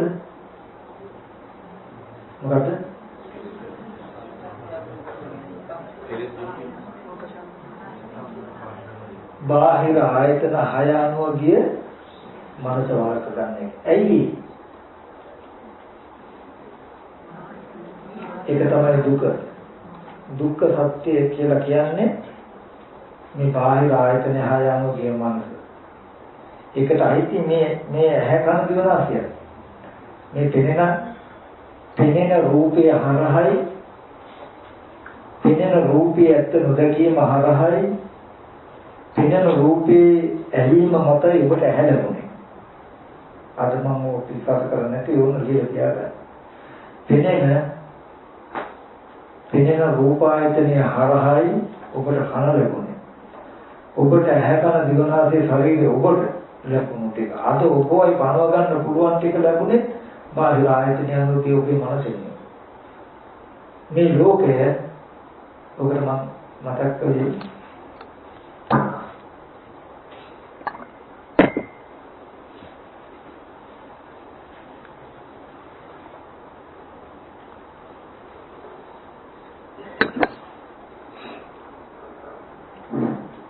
පොඩි මලකම් පොඩි උපමාවක් මතක් තනියෙන් ඉන්නවා ඈ. ඒ කියන්නේ දැන් ඒ කියන්නේ ඇහැ කන දිව නාසය ශරීරය තියෙනවා, අතපය හතරම තියෙනවා, ඉඳගෙන හිටගෙන නිදාගෙන ඇවිදින ඉරියව් තියෙනවා කියලා අපිට අතුව නිර්මාණය වෙලා තියෙනවා. අපි මේ හිතන්නේ එහෙම ඇහැ කන දිව නාසය ශරීරය තියෙන අතපය හතරම තියෙන ඉඳගෙන හිටගෙන ඉරියව් පවත්වන අපි මව කුසේ උපන්නා කියලානේ. යාති උතන කියලානේ. නමුත් අපිට අතුවනේ මේ ඒ ආහාර ප්‍රත්‍යයෙන් හැදුණු මේ අංග ටික Taman කියලා බලනකොට ඒක සතර මහා ධාතු. ඒ සතර මහා ධාතු ටික නිමිති වශයෙන් මම කියලා හිතන්නේ හිතට හුරු වෙච්ච තැනදී Taman හැදුනේ. සතර පඨවි ධාතුව මම නෙමෙයි. මව කුසකින් බිහි වුණේ තැන මේ ආහාර ප්‍රත්‍යයෙන් හැදුණු නාම රූප දෙක මේ ආයතන ටික. ඒක මලමිනිය වගේ තැන. එතන මේ මම කියලා සිහි කරන්න පුළුවන් පුද්ගලයෙක් තිබුණේ නැහැ. ඒ රූප ටික එකින් එක මනසට එකතු වෙන මම කියලා හිතන්න පුළුවන් මනෝමය රූපයක් හදාගෙන මනෝමය මම හැදුණු දවසේ මේ රූපෙට අයිතිකරුව හැදුනේ. එදාටයි ඒ සත්‍යයේ සත්‍ය නිකායේ ඔබගේ ඉපදීම ඕනේ. අන්නේ ඒ ටිකයි මම මතක් කරේ. අපිට ඇහැ කන දිව නාසය ශරීරය මේ ඇහැ හැදුනා. අපිට ඇහැ හැදුනේ. ඇහැට මම හැදුනේ. දැන් මේක වෙනස් ගොඩක් ගැඹුරුයි. බුදුරජාණන් වහන්සේ දේශනා කරන්නේ බාහිය යම් වෙලාවක ඔබට දැකීමක් පමණක් වුත් එකල්ලි ඔබ එහි නැහැ. ඔබ පෙනෙන දේ තුල නැහැ. පෙනෙන දේ ඔබ එක්ක නැහැ. පුද්ගලයා නැහැ. පුද්ගලයාට පෙනෙන දේ පෙනෙන්නේ පුද්ගලයා නැහැ. පෙනෙන දේ කියනකොට පෙනෙන්නේ මටත් උනොත් තමයි ප්‍රශ්නේ තියෙන්නේ. නමුත් එදා උපත් වශයෙන් ඔබට ඇහැ හම්බුණා. පෙනෙන රූපය හම්බුණා. ඒක ඔබ කියන්නේ. ඔබට මට මාව හැදුනේ මට පෙනෙන දේ හම්බුනේ. පෙනෙන දෙයට මාව හම්බුනත් එකතු තැනදී මේ ආයතන ටික ලැබුණේ මට. ඒක ලැබුණේ පෙනෙන ඇහෙන අරමුණු ටික එකතු වෙන. දැන් මම මේ කතා කරන්නේ ටිකෙන් පොඩි හැබැයි බය වෙන්න එපා. ඔගොල්ලෝ සතිපට්ඨාන වාසයට මේ සතිපට්ඨාන ඉන්න කෙනාට නිරායාසයෙන් හම්බ වෙන දර්ශනය සතිපට්ඨානේ වඩන කෙනා නිතරම ඒකාන්ත කොටම මිදෙන තැන. මේ තමන් කියන තැන පංච උපාදානස්කන්ධ ලෝකෙ මිදෙන. මම ඔබට මට පොඩි උපමාවක් මතක් කරනවා. මේ ආයතන ටික අපිට එකතු වෙන හැටි. අපි නිකන්ට කියමු තුමෝ හරි ගමුකෝ. අපි දෙනවා මේක මේ පොඩි නිකන් මට හිතුණු උපමාවක් ඈ. කවුරුපාඩු දෙන්න පුළුවන් සකස් කරලා ගමු. නිර්වින්ද වෙන්නට දෙනවා මතක. දුන්නාම සිහි නැතුව දැන් වැටෙනවා.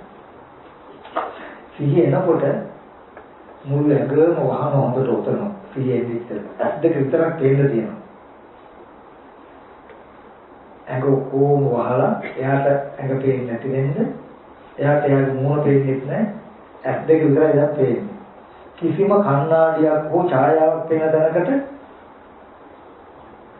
යන්න දෙන්නේ නැහැ. ටිකක් දවස් ඉඳලා අපි විරූපී වෙච්ච එයාගේ තිබුණු මූණේ හැඩයටම විරූපී වෙච්ච සටහන් ටිකක් දාලා අනේ ඉතින් කනකාටු වෙන්න එපා ලෝකයේ තියුණු තමයි ඔබට ලොකු අනුතරක් වුණා දැන් ඔබේ මූණ මෙන්න මේ වගේ තියෙන්නේ කියලා පේනවා ඊට පස්සේ ටික දවසකින් ආපහු වෙනවා මේ වාගේ මොන ඉතින් කනගාටු වෙන්න එපා. දැන් අලුතෙන් යාට මොකුත් තේන්නේ නැහැ. සිහින වෙලාවේ දැන් ඔයාගේ අත තියෙන මෙන්න මේ විදිහට දැන් තියෙන එක බලන්න දෙන්නේ නැහැ මහල. දැන් ඔයාගේ පිට මෙන්න මේ විදිහට කකුල මේ විදිහට කියලා එකින් එක අපි විරූපී කරලා දුන්නොත් ටික දවසක් යනකොට මෙයා තුල හැදෙයි අනේ දැන් මම මෙහෙම කෙනෙක් නේ කියන බෑග්ග්‍රවුන්ඩ් එක. හැදෙන්නේ නැති වෙයි. එතකොට දැන් ඉස්සෙල්ලා හිටපු දෙයට වඩා දැන් එයාට සිහි කරගන්න තියෙන මම සම්පූර්ණම වෙනවා. දැන් එයාගේ ඇහැ කන දිව නාසය ශරීරය එයා මේ විදිහට විරෝධී වෙච්ච කෙනෙක් කියන දණක දුක් විඳින කෙනෙක් වෙයි. අන්න එයාගේ ආයතන ටික ලැබුණ හැටි. ඛණ්ඩාන පාතු බව ආයතන පරිලාභ. ඒ සඳහා එයාට කලේ ඇහැට පෙනෙන රූප ටිකක් විතරයි. ඒකද මූණ පෙනෙන පුතන අත තිබුණේ නැහැ. ඊට පස්සේ මේ දැන් ඔයගේ අත තියෙන්නේ මෙහෙමයි කියලා පෙන්නපේ විතරයි කරේ. එදා කකුල පෙන්නුවේ නැහැ. දැන් මේ ඔයගේ කකුල තියෙන්නේ මෙහෙමයි කියලා විතරයි පෙන්නුවේ. එදා ඔළුව යටයි පෙන්නුවේ නැහැ. මේ දැන් ඔයගේ පිට තියෙන්නේ කියලා පෙන්නපු විතරයි එදා ඔළුවයි කකුලයි යටයි පෙන්නුවේ නැහැ. වෙන වෙනම කැලි ටික ඇහැට වෙන රූපෙක විතරයි පෙන්නුවේ. කොහොම පළවෙනි දවසේ දැක්කේ වෙන දැන් ඡායාවක් පෙන්වන්නේ නැහැ. මේ ශරීරය බලන්න දෙන්නේ නැහැ. කොහොම කාලයක් ඔළුවටත් මෙහෙම දානවා කනගාටු වෙන්න කොහොම තමයි සතර ඇති ජීවිතය ඇති.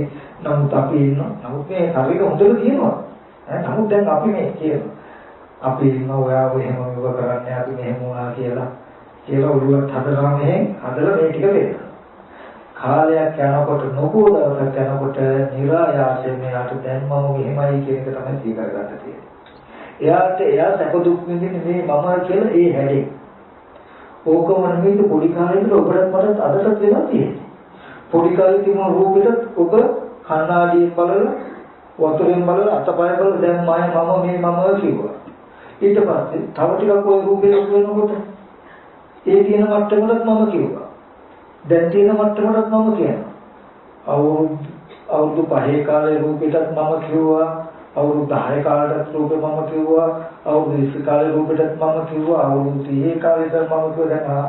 දැන් 50 කාලේට මම කියනවා.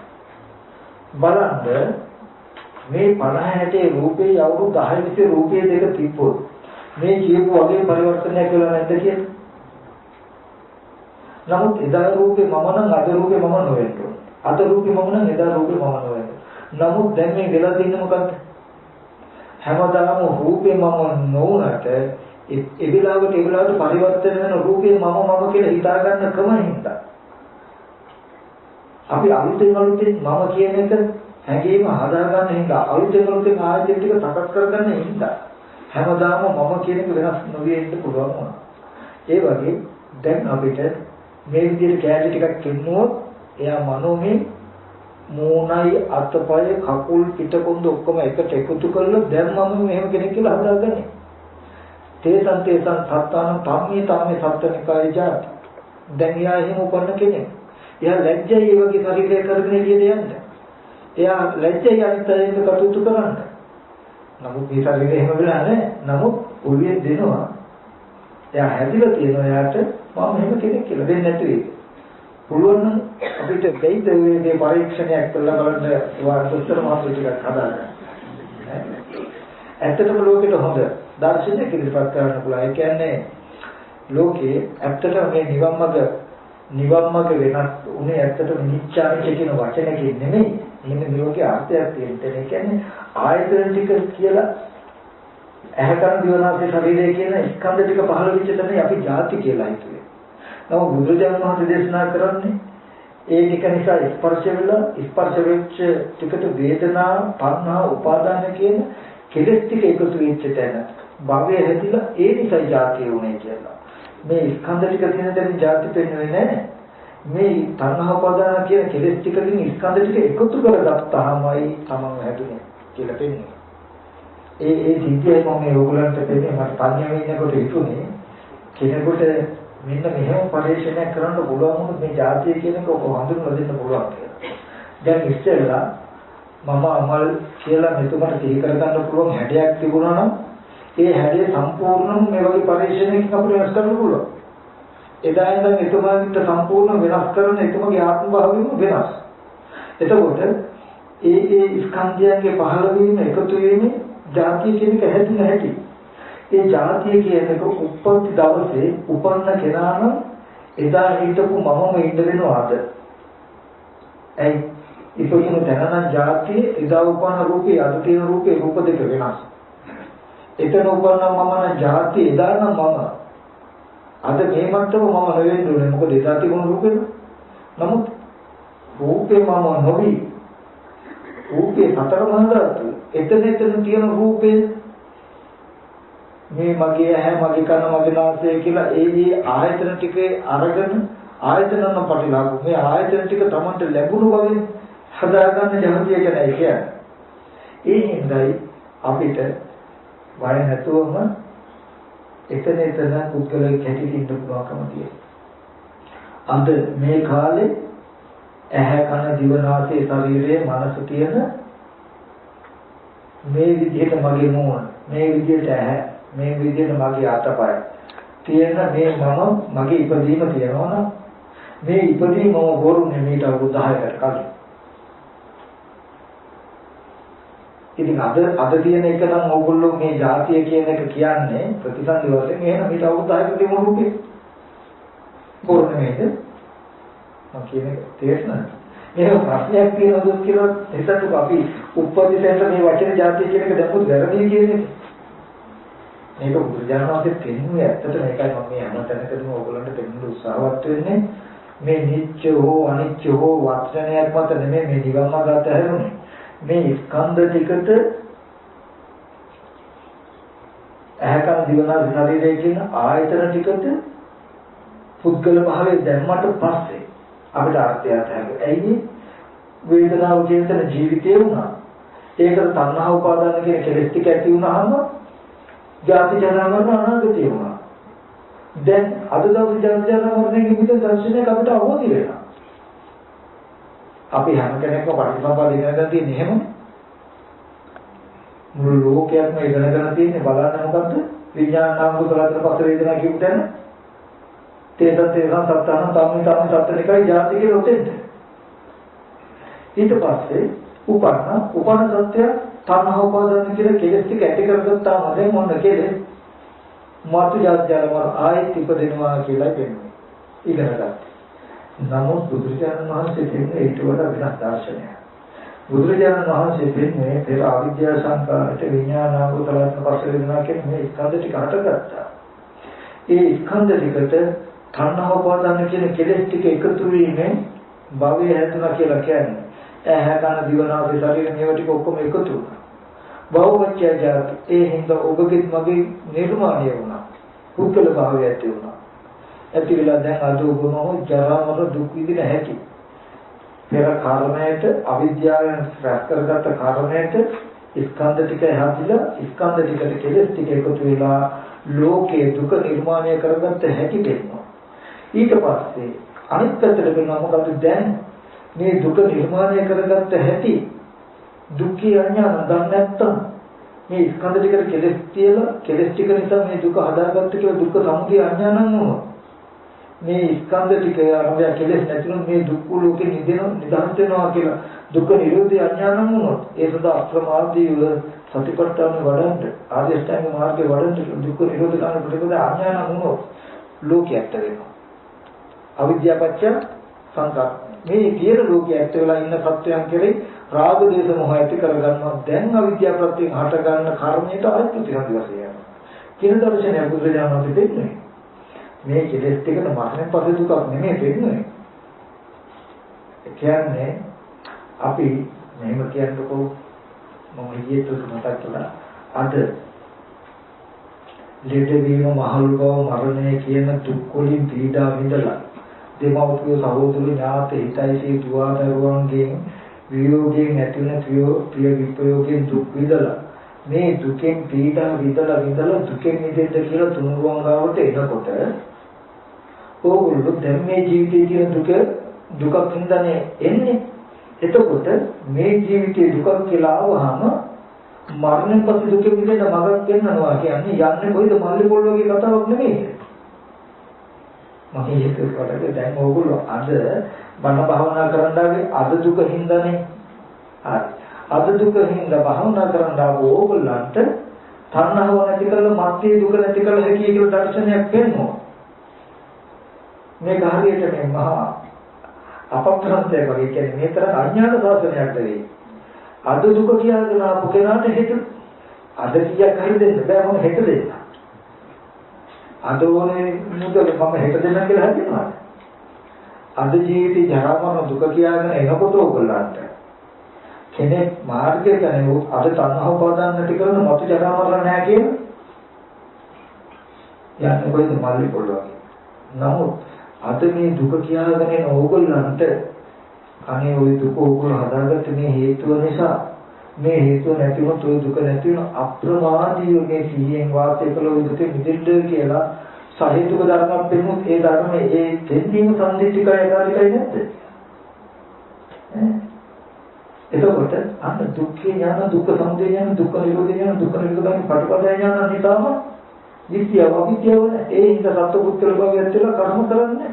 ඒ හින්දා මතු විඥානාව රූප සලආයතන අංග නැහැ. අද චතුරාර්ය සත්‍ය අවබෝධ නොවුනොත් මේ ලෝකයේ ඇත්ත වෙලා මේ තියෙන්නේ. ඔබට මට මේ ලෝකයේ ඇත්ත උනේ ඇයි?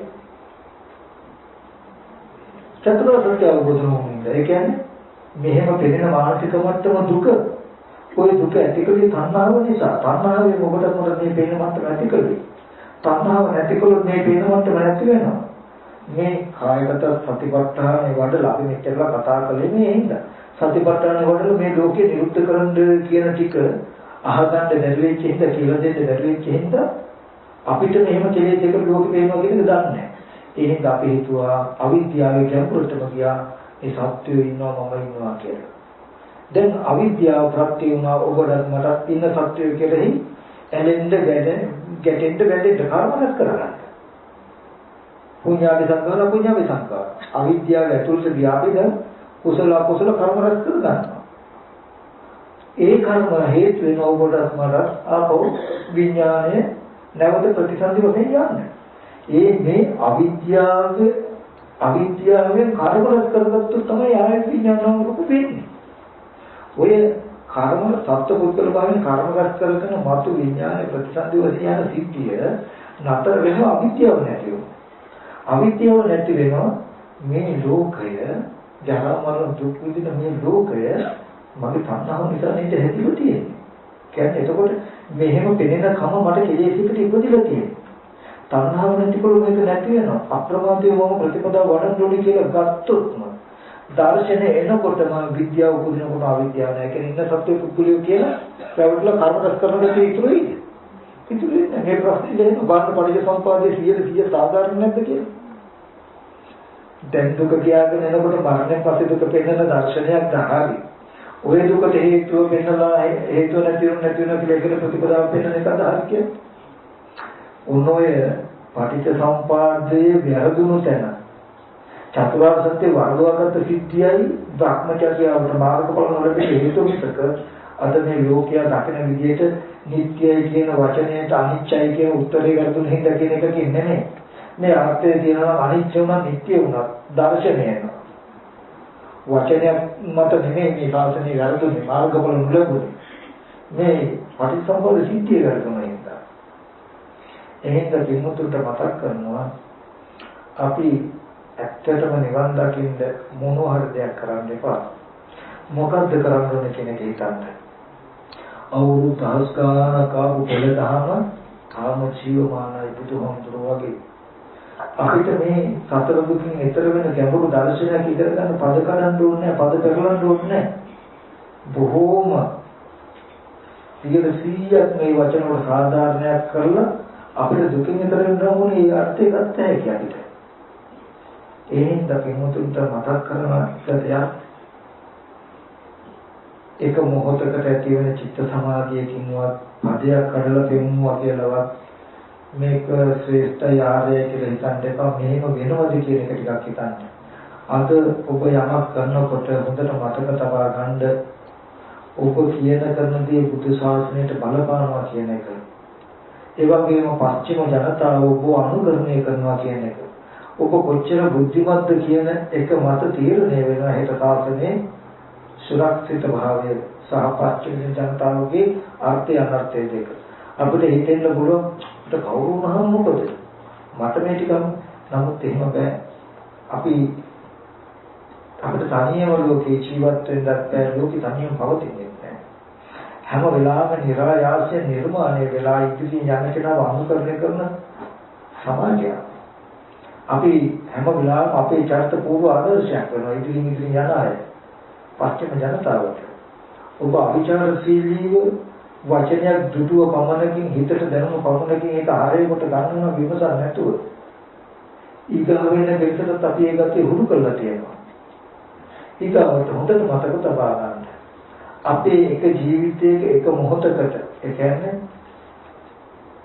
අද දවසේදී මුදට හෝටලයකට එකක ගිහලා පඩ පෙරෙන්න තමන් කැමති දෙයක් කන්න බොන්න දුන්නා කියලා මම අරගෙන දුන්නා කියලා මම ඕගොල්ලෝ මුළු ජීවිතේටම යහපතක් කළේ නැහැ.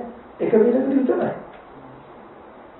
ඒ වගේ යම් ධර්මයක් හෝ යම් තැනකට යොමු වෙලා බලනකොට එක මොහොතකට හිතට අධික සතුටක් ආවා කියලා. ඒකේ මේ මොහොතේ විතර මුළු ජීවිතේම මේ සතුටින් පිරුණා රැකවරණය වෙලා නැහැ. එහෙනම් ඒක හරි කියලා ගන්න එපා.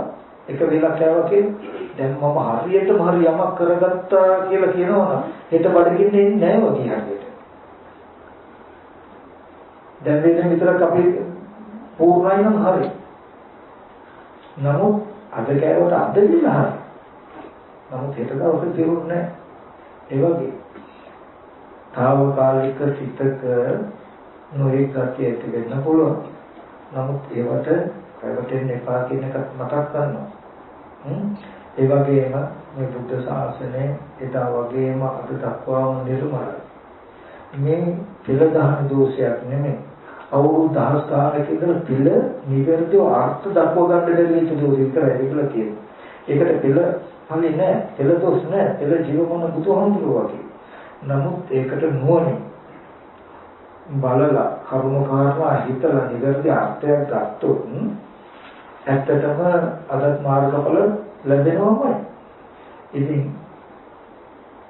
නමුත් මට කියන්න කනගාටුයි වර්තමානයේදී ගොඩාක් දෙනෙක් කියන්නේ මේ ත්‍රිපිටකය කියන්නේ බුදුගෝසාම්තුරු වෙනස් කළා බමුණු මත බුදුගෝසාම්තුරු ත්‍රිපිටකයට අතවත් තියලා නැහැ. මේවා අවුරුදු දහස් ගානක් ඉඳලා ඇවිල්ලා මේවා වෙනස් කරලා හරියට බලාගෙන හිටියා වගේ නේද? මේවා වෙනස් වෙලා ඒක සම්පූර්ණ වැරදි ඒක නිවැරදිව මට තේරුණා කියලා එක හඳුනනක් කියනවා. අපි කියමු වහරකාම්තුරු ගන්න. වහරකාම්තුරු කියන්නේ මොකක්ද? අවුරුදු දහස් ගානක් ආවම ඕක වෙනස් වෙනවා. ත්‍රිපිටකේ සම්පූර්ණ වැරදි. ඕකේ තියෙන සම්පූර්ණ බමුණු මත මේ සමාදන් වෙන්නේ බමුණු සිල්. ඕක සම්පූර්ණ වැරදි. ඕක නිත්‍ය නෙමෙයි. අනිත්‍ය නෙමෙයි අනිත්‍ය. මට හරියට හරි ගියා ওই ත්‍රිපිටකේ වැරදි කියලා. දැන් ඒකෙන් ඒ හැමෝම කියන මොකද අවුරුදු දහස් ගානක් ආවා කියන ඔය දෙල සම්පූර්ණ වැරදි. මෙතන ඉඳලා ඒ ස්වාමීන් වහන්සේට තේරිච්ච දේ හරි බෞද්ධය හැටියට මේක අදහගෙන යන්න කියලා. ඔබ හැම කෙනෙක්ම ඒ දර්ශනය අනුමත කරන වාරය ගානේ දැන් අවුරුදු දහස් ගානක් ආව පෙළදහම වැරදි අද ඉඳලා මේ ස්වාමීන් වහන්සේ කියපු දේ අපි පිළිගත යුත්තේ කියන එක අනුමත කරලා තියෙනවා. ඔබ මේ ධර්මය හරි වටිනවා හරි මේ ධ්‍යානයි කියලා අනුමත කරන ගානේ ඔබ ලෝකෙට කියනවා අවුරුදු දහස් ගානක් ආව පෙළදහම වැරදි ඒක අරබයක් මේ ස්වාමීන් වහන්සේට තේරිච්ච ටික අපි බුදුදහම කියලා ඉදිරියට අරගෙන යමු කියන පණිවිඩය දෙනවා ඔබ ඔබට විශ්වාස අවුරුදු දහස් ගානක් ආව පෙළදහම වැරදි මේ පාලි දැනුමක් නැති එක හාමුදුරුවමකට හරි කියපු දේ බුදුහාමුදුරගේ වචනය කියලා මින් ඉදිරියට අපි ඒක අරගෙන යනවා අවුරුදු දහස් ගානක පෙළ විනාශ කළ පිටලා දානවා කියන තැනකට නම් එන්නේ මේක අපරාධයක් නෙමෙයි මේක හිතිය යුතු දෙයක් නෙමෙයි ඊගාවටේ තමයි ඔබ සමාදන් වෙන ඔබ අනුමත කරන වචනයක් ගානේ කෙරලා තියෙන කෘත්‍ය එක අපි හෙට දවසේදී සරණ යායුත්තේ මේ ත්‍රිපිටකයේ උගන්වපු බුදුහාමුදුරුවෝ නෙමෙයි. මොකද ඒ බුදුහාමුදුරන්ගේ බුද්ධ කෘත්‍යයක් නැහැ. ඒ බුදුහාමුදුරන්ගේ බුද්ධත්වයේ අනුහසක් තිබුණා කාටවත් වෙනස් කරන්න බෑ. නමුත් ඒ බුදුහාමුදුරුවෝ වෙනස් කරපු ත්‍රිපිටකයේම දැන් අයින් වෙලා අතෙන් මේ ස්වාමීන් වහන්සේ කියන විදිහට නම් පේන්නේ. අපේ ශාස්ත්‍රඥ වහන්සේ හැටියට ඒ වහරක ස්වාමීන් වහන්සේ පිළිගන්න ඕගොල්ලෝ කැමති නම්. ඕගොල්ලෝ කිව්වත් නොකිව්වත් හෙට දවසේ ඉඳලා අපි තර්ක කරන්නේ කතා කරන්නේ ඒ නිසායි. ඕගොල්ලන්ට හිතන්නේ පුද්ගලයෙක් එක්ක සමනාපයක කියලා කායකව තමනාප නැහැ. නමුත් මම මෝඩ නැහැ. අවුරුදු 10 ගානක අවු පෙළ වැරදි ඒකේ තියෙන සැබෑ අර්ථය තේරුනේ මෙන්න මේ කෙනාටයි මේක අයින් කරලා අදේතල මේ කෙනා කියන දේ බුදුදහම කියලා ගන්න. ඒතකොට මගේ ශාස්ත්‍රඥ වහන්සේ ඇටියට අදේතල මම තෝරගන්න ඕනේ නිවැරදිව ඇත්ත පෙන්නලා නිවැරදි බුදුදහම ස්ථාපනය කළේ මෙයා. අදේතල මගේ ශාස්ත්‍රවරේ වහර කාමුතුරු කරගන්න මම කැමති නැහැ. නමුත් ඔබ විමසා බලා කටයුතු නොකරයි නම් ඔබ අනුමත කරන දශමයක් පාසා ඔබ අනුමත කළේ අපි බවවත් ඒ වහරක පැත්තේ ඉන්න ස්වාමීන් වහන්සේලවවත් නෙවෙයි. ඔබ අනුමත කළේ මේ මිත්‍යා දර්ශනය. ඒ කියන්නේ මේ දර්ශනය මොකද්ද? අවුරුදු 10 ගණනක් ආවා කියන පෙළදහම බමුණුවට ඒක වැරදි.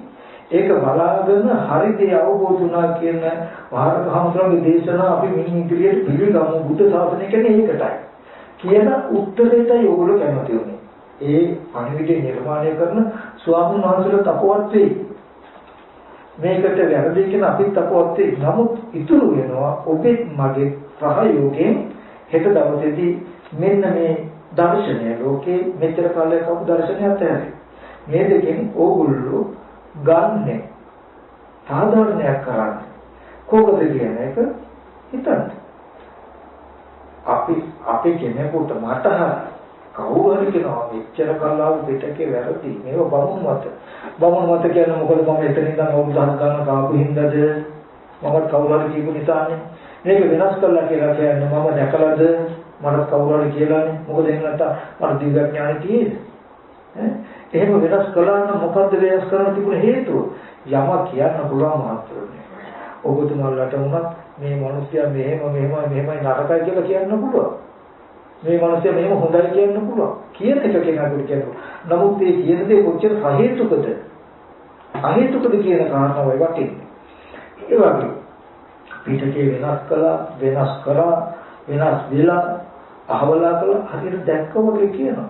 හැබැයි හොයාගෙන කිව්ව දැකපු අය කවුරුවත් නැහැ. අහවලා කිව්වලු. වාට කිව්වොත් අහවලා කිව්වලු. අන්තිමට ලු ප්‍රත්‍ය. ඉතින් මේ වගේ තැනකින් ඇවිල්ලා ඔය කතා කරන කවුද රහත් වුණා මමත් රහත් වුණා කියයි. රහත් වුණා කියලා කියපු පමණකින් අපි රහත් බව පිළිගත යුතුද? අනික තව කෙනෙකුට රහත් බව මගේ විමුක්තියට බලපාන්නේ කොහොමද? මට ඒ අය රහත් වුණත් එකයි නැතත් එකයි. ඒ වෙනන දර්ශනය මට හරිද වැරදිද කියන එක බලන්න. ඒකද මගේ එක මොහොතකට නෙමෙයි මේ මගේ ස්පර්ශ ආයතන හයනුගේ මනසේ වැළකීලා දුකෙන් නිදහස් වෙන්න හේතුද? එක මොහොතක විතර සදාතනිකවම මිදිලාද මේ කියපු එක? කියන එක බලන්න. එක මොහොතකට විතරක් නම් මම මිදලා තියෙන්නේ මම එක වෙලක් කෑවට බඩ පිරුනේ නැහැ. ජීවිතය හැමදාම කියන දේ මම දක්ෂ වෙන්න ඕනේ. ඉතින් මෙතෙන්දී මම මේ වචන ටිකක් කතා කරන්නේ කිසි වෙලාවක ඔයගොල්ලෝ හිතන්න එපා මම ද්වේෂරහිතව කටයුතු කරනවා කියලා. අමනාපයෙන් කටයුතු කරනවා කියලා නෑ. මම මෙච්චර බණක් කතා කරනවා පුද්ගල භාවයේ මොහාගිය දර්ශනයකට කතා කරද්දී ආයි පුද්ගල භාවයකට ගැටෙන්න මම හදන්නේ නෑ. නමුත් ඔබට මට අද මේ සතිපට්ඨාන මෙහෙම හරි ඉගෙන ගන්න වචන ටික හම්බ වෙයිද මේකේ පද ටික කැඩුවා ඔබට මට කෙලෙස් එක්කට අපි තුළ ලෝකයේ නිර්මාණය වෙන කියන දර්ශනය හම්බ වෙයිද මේකේ වචන ටික කැඩුණා විරාග බවක් ඇති කරගෙන අපිට විමුක්තිය මඟ හම්බ වෙයිද අපි මේ පෙළ වෙනස් වුණා නම් අවුරුදු 10 ගණනක් සිට රහතන් වහන්සේ ජීවිත පරම්පරාවෙන් අරගෙන ආවේ මේ මත ඔබත් මගේ නිවීම ගොඩනැගිලා තියෙන හින්දා නේද? ඉතින් ඒ අපි ගාවට ගෙනත් දුන්නු මේ උතුම් වස්තුව අපි පායට පාගනවා නම් අපි තරම් අසත්පුරුෂෝ ටිකක් තව නැහැ කියලා මතක් කරනවා. ඔබගේ මගේ යුතුයකමක් පින්වතුනි මේ ශාසනය දැන් බාර වෙලා තින්නේ ඔබගේ මගේ කරවුඩට හොඳට මතක තියාගන්න. අවුරුදු දහස් ගාණක් මේ ජීවිතේ පරිත්‍යාග කළා මේ වස්තුව රැකගන්න. මොකද නිවීමේ පණිවිඩේ නිදානේ මේ තුල තියෙන නිසා. එදත් අතීතයේදී මේකට නොයේ බලපෑම ආවා. මේ පොත් පිටින් ගිහින් තිබ්බ සමහර ස්වාමීන් වහන්සේලා සිවුරෙන් රකින්න බැරුව ගිහි ඇඳුම් ඇඳගෙන මේවා ගල් කොහවල ගිහිල්ලා තියාගෙන දවල්ට ගෙදර ඉන්නවා රැයට ගිහිල්ලා රැකගෙන ඉන්නවා. මේ විදිහට මේ පිටක රැකලා තියෙන්නේ. ඉතින් මේ විදිහට රැකගෙන ඇවිල්ලා අද දවසේදී ඔබත් මාත් ඉන්න වර්තමානයට ගෙනත් දුන්නා නම් මේ අනිත් මිත්‍යා දෘෂ්ටිකය කලම මේ ශාසනය නැසන්නේ මේ ධර්මය නැසන්නේ ඉන්නේ. ඔබටත් මටත් බාර දුන්නා නම් අපි දෙන්නම එකතු වෙලා මේක නසන්න හදන කවුද මේ රකින්නේ? වැටත් නියර ගොයන් කාමන් කාට ඒකව කියන්නේ කියලා කතාවක් තියෙන්නේ. කුඹුරේ ආරක්ෂාවට තියෙන වැට නම් නියර නම් ඒ වැටයි නියරයි දෙකම ගොයන් කරනවා. ඒ වගේ මේ තුනුරුවන්ගේ ආරක්ෂාවට අවුරුදු දහස් ගානක ආරක්ෂාවට පෙළදහමේ රැකවරන්ට ඉන්නේ ඔබත් මමත් නම් ඒ ඔබත් මමත් දෙන්නම අද මේක විනාශ කරන්න වෙරදරනවා කවුද මේක රකින්නේ? ඉතින් මම කියන්නේ ඔගොල්ලෝ ටිකක් බුද්ධිමත් වෙන්න මගේ බුදුහාමුදුරුවෝ ශාසනය ගැන මේට වඩා හැඟීමක් ඇති කරගන්න ඕගොල්ලන්ට මේට වඩා යුතුයකමක් තියෙනවා කියන එක හිතන්න. මම කොහොම හරි මිදෙනවා නෙමෙයි මම මිදෙනවා මගේ බුදුහාමුදුරුවෝ ශාසනය රැකගෙන කියන එක හිතන්න. අපි අපගෙන ඕගොල්ලන්ට මේ තුල යම් මොන විදිහකට අර්ථයක් ඕනේ මොන අර්ථයද ඕගොල්ලන්ට ගන්න ඕනේ පද පෙරලන්නට ඒ අර්ථය අරගෙන දෙන්න. ඕගොල්ලන්ට දුකෙන් මිදෙන්න දුකෙන් නිදහස් වෙන්න ඒ සඳහා ප්‍රතිපදාවනේ ඕනේ. ඒ දුක ඇතිවෙච්ච හේතුව නැති කළාම දුක නැති වෙන හැටි ඒකට යන ප්‍රතිපදාවක් පද විපරීත නොකොට අරගෙන දෙන්න පුළුවන්. මේ අරගෙන දෙන්නේ එහෙම. ඒ විතරක් නෙමෙයි මෙලෝ අභිවෘද්ධිය පිණිස පරලෝ අභිවෘද්ධිය පිණිස ලෝකීය යහපත පිණිස කර්මෝත්ෝකේ කියේ. ඒකද දෙන්නවා දෙන්න. අපිට ඕනේ මෙලොවත් යහපත පරලොවත් යහපත නිවන ලැබෙනවා නම් තවත් මොකක්ද? ඔබට අපිට පෙළදහම විනාශ කරන්න ඕනේද? ඉතින් ඔබ කියන්නේ කරන්න අවුරුදු දහස් ගාණක් ආපු බුදුහාමුදුරුවෝ කියලා ජීවමානව අපි රැක්ක මේ පෙළදහම වැරදි එහෙනම් මේ බුදුහාමුදුරුවෝගේ කෘත්‍යයත් වැරදි.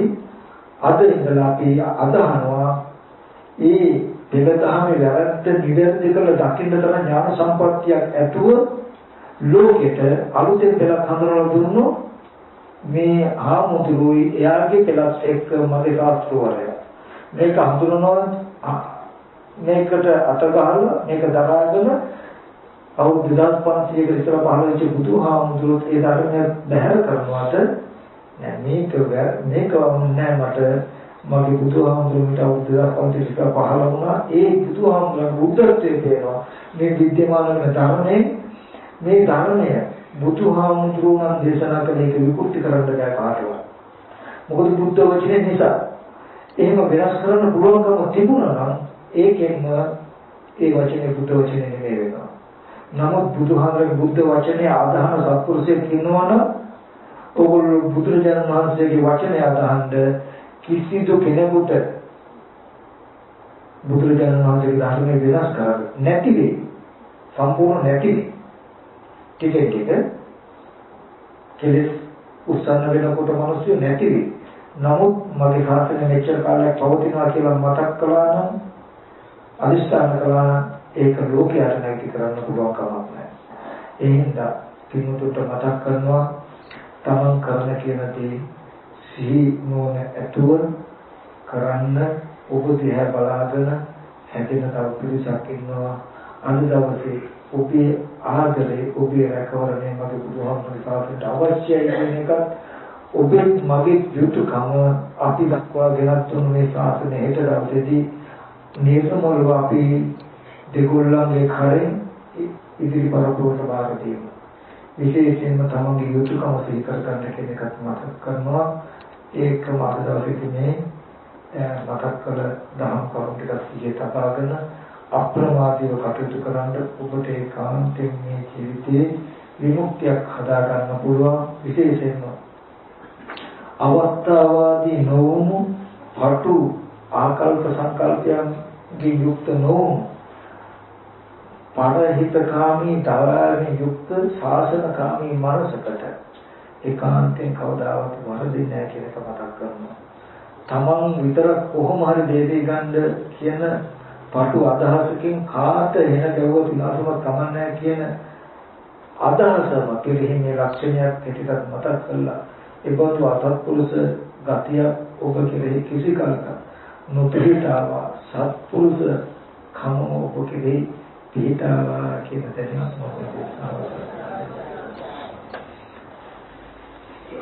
හොඳයි. අපි පාඩේ අපි එකතු වෙලා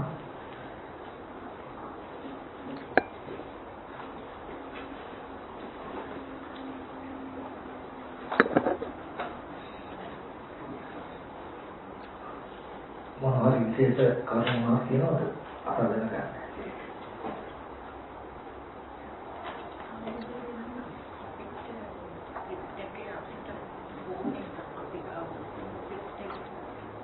එහෙනම් අඩුයි මෑණියෝ.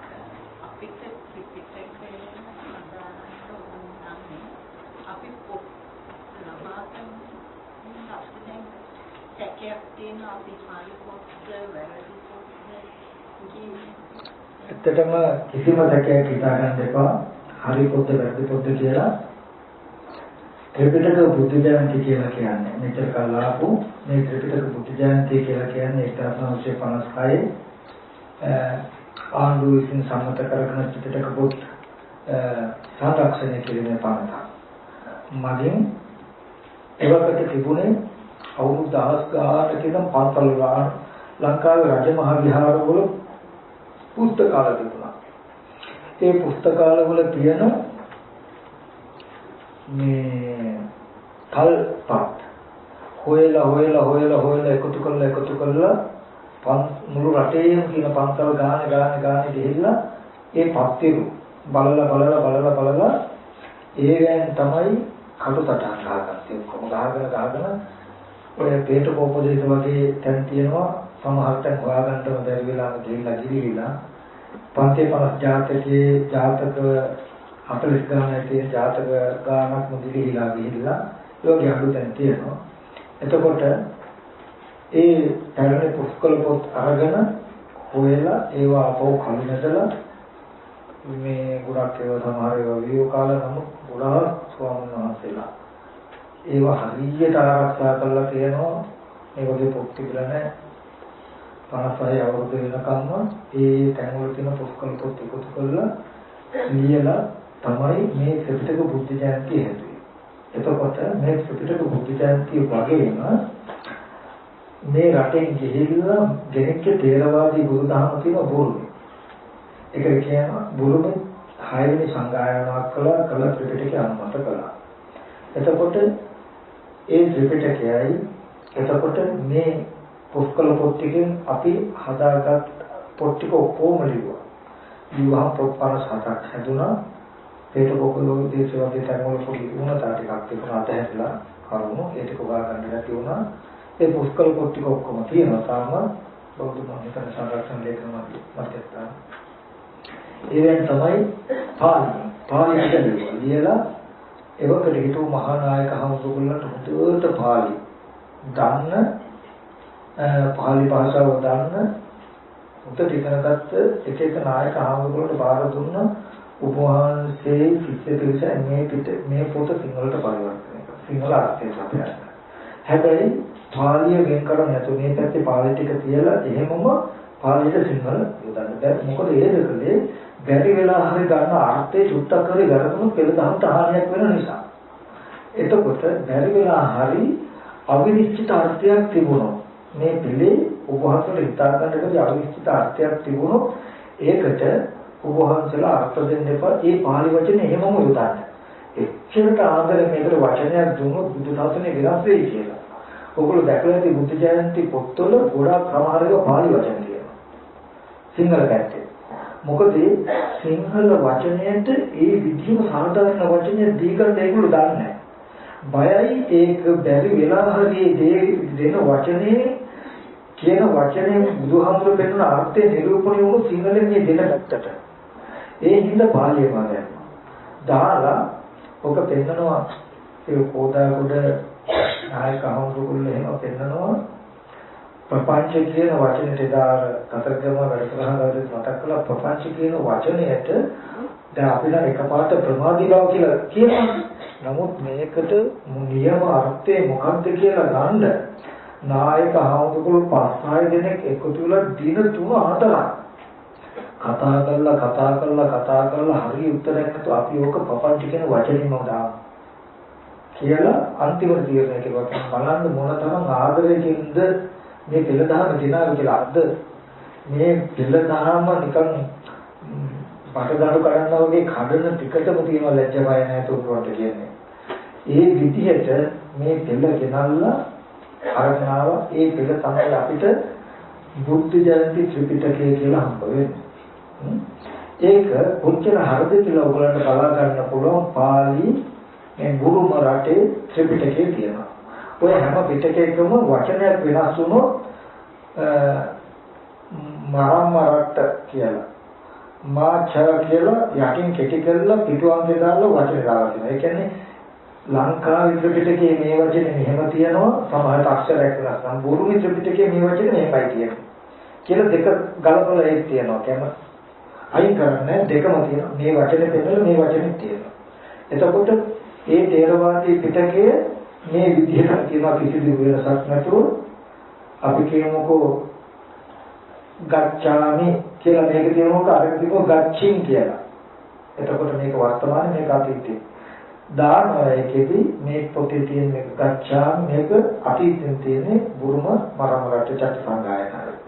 එච්චරයි ලොකු වෙනස් නැහැ. ඒ වගේ වචනයක් වෙනස් වුණොත් එතකොට පෙරපසු වචනේ බලලා මේකට සාධාරණ මේ වචනේ කියලා අපිට ගන්න ඉඩ ඒ විදිහට ත්‍රිපිටකයේ නිවැරදිව බලාගන්න ජීවමාන බුදුහාමුදුරුවෝ දේශනා කළ පිටකයයි කියලා ඕනම කෙනෙකුට සැක නැතුව බලා ගන්න පුළුවන්. දැන් ටික ලියලා තියෙනවා. ඊට පස්සේ ඉංග්‍රීසියෙන් කියන ත්‍රිපිටකය තියෙනවා. ඉංග්‍රීසියෙන් ඒ ත්‍රිපිටක වලින් කියන තැන් වල පෙන්නලා තියෙනවා. සිංහලෙන් තියෙන මේ බුද්ධ ජයන්ති ත්‍රිපිටක ග්‍රන්ථමාලාව කියන්නේ බුදුරජාණන් වහන්සේගේ ශ්‍රී මුඛේ දේශනා කළදී ථේරවාද කියලා කියන්නේ බුදුරජාණන් වහන්සේ පිරිනමන පෑවට පස්සේ අවුරුදු 500ක් ඉහතම තෙරුන් වහන්සේලා එකතු වෙලා සත්‍යයනා කළා පටන් ගත්ත නිසා ථේරවාද වුණා. ආනන්ද මහ රහතන් වහන්සේ, කස්සප මහ රහතන් වහන්සේ, අනුරුද්ධ මහ රහතන් වහන්සේ යන මහ තෙරවරුන් එකතුවෙන් පටන් ගත්ත සංගායනාව නිසා මේක ථේරවාද තෙරුන් වහන්සේලාගේ වචනයෙන් ආපු තෙලුණා. ඒ ථේරවාදී ආමක්‍රමයේ සංගායනා වලට ඇවිල්ලා ඊට පස්සේ මුඛ පරම්පරාවෙන් ඇවිල්ලා අපේ ලංකාවේදී වරකම් බරචුරාගේ කාලෙදී පුස්කොළ පොත්වල ග්‍රන්ථවල කරේ අපි වගේ කඩදාසි තිබුණේ නැහැ. හැබැයි බුද්ධ ගෝසාහමුදුරේ ඒ කාලවල අහලකවත් කියන්නේ අවුරුදු 1000කට පස්සේ බුද්ධ ගෝසාහමුදුරේ ක්‍රිස්තු పూర్ව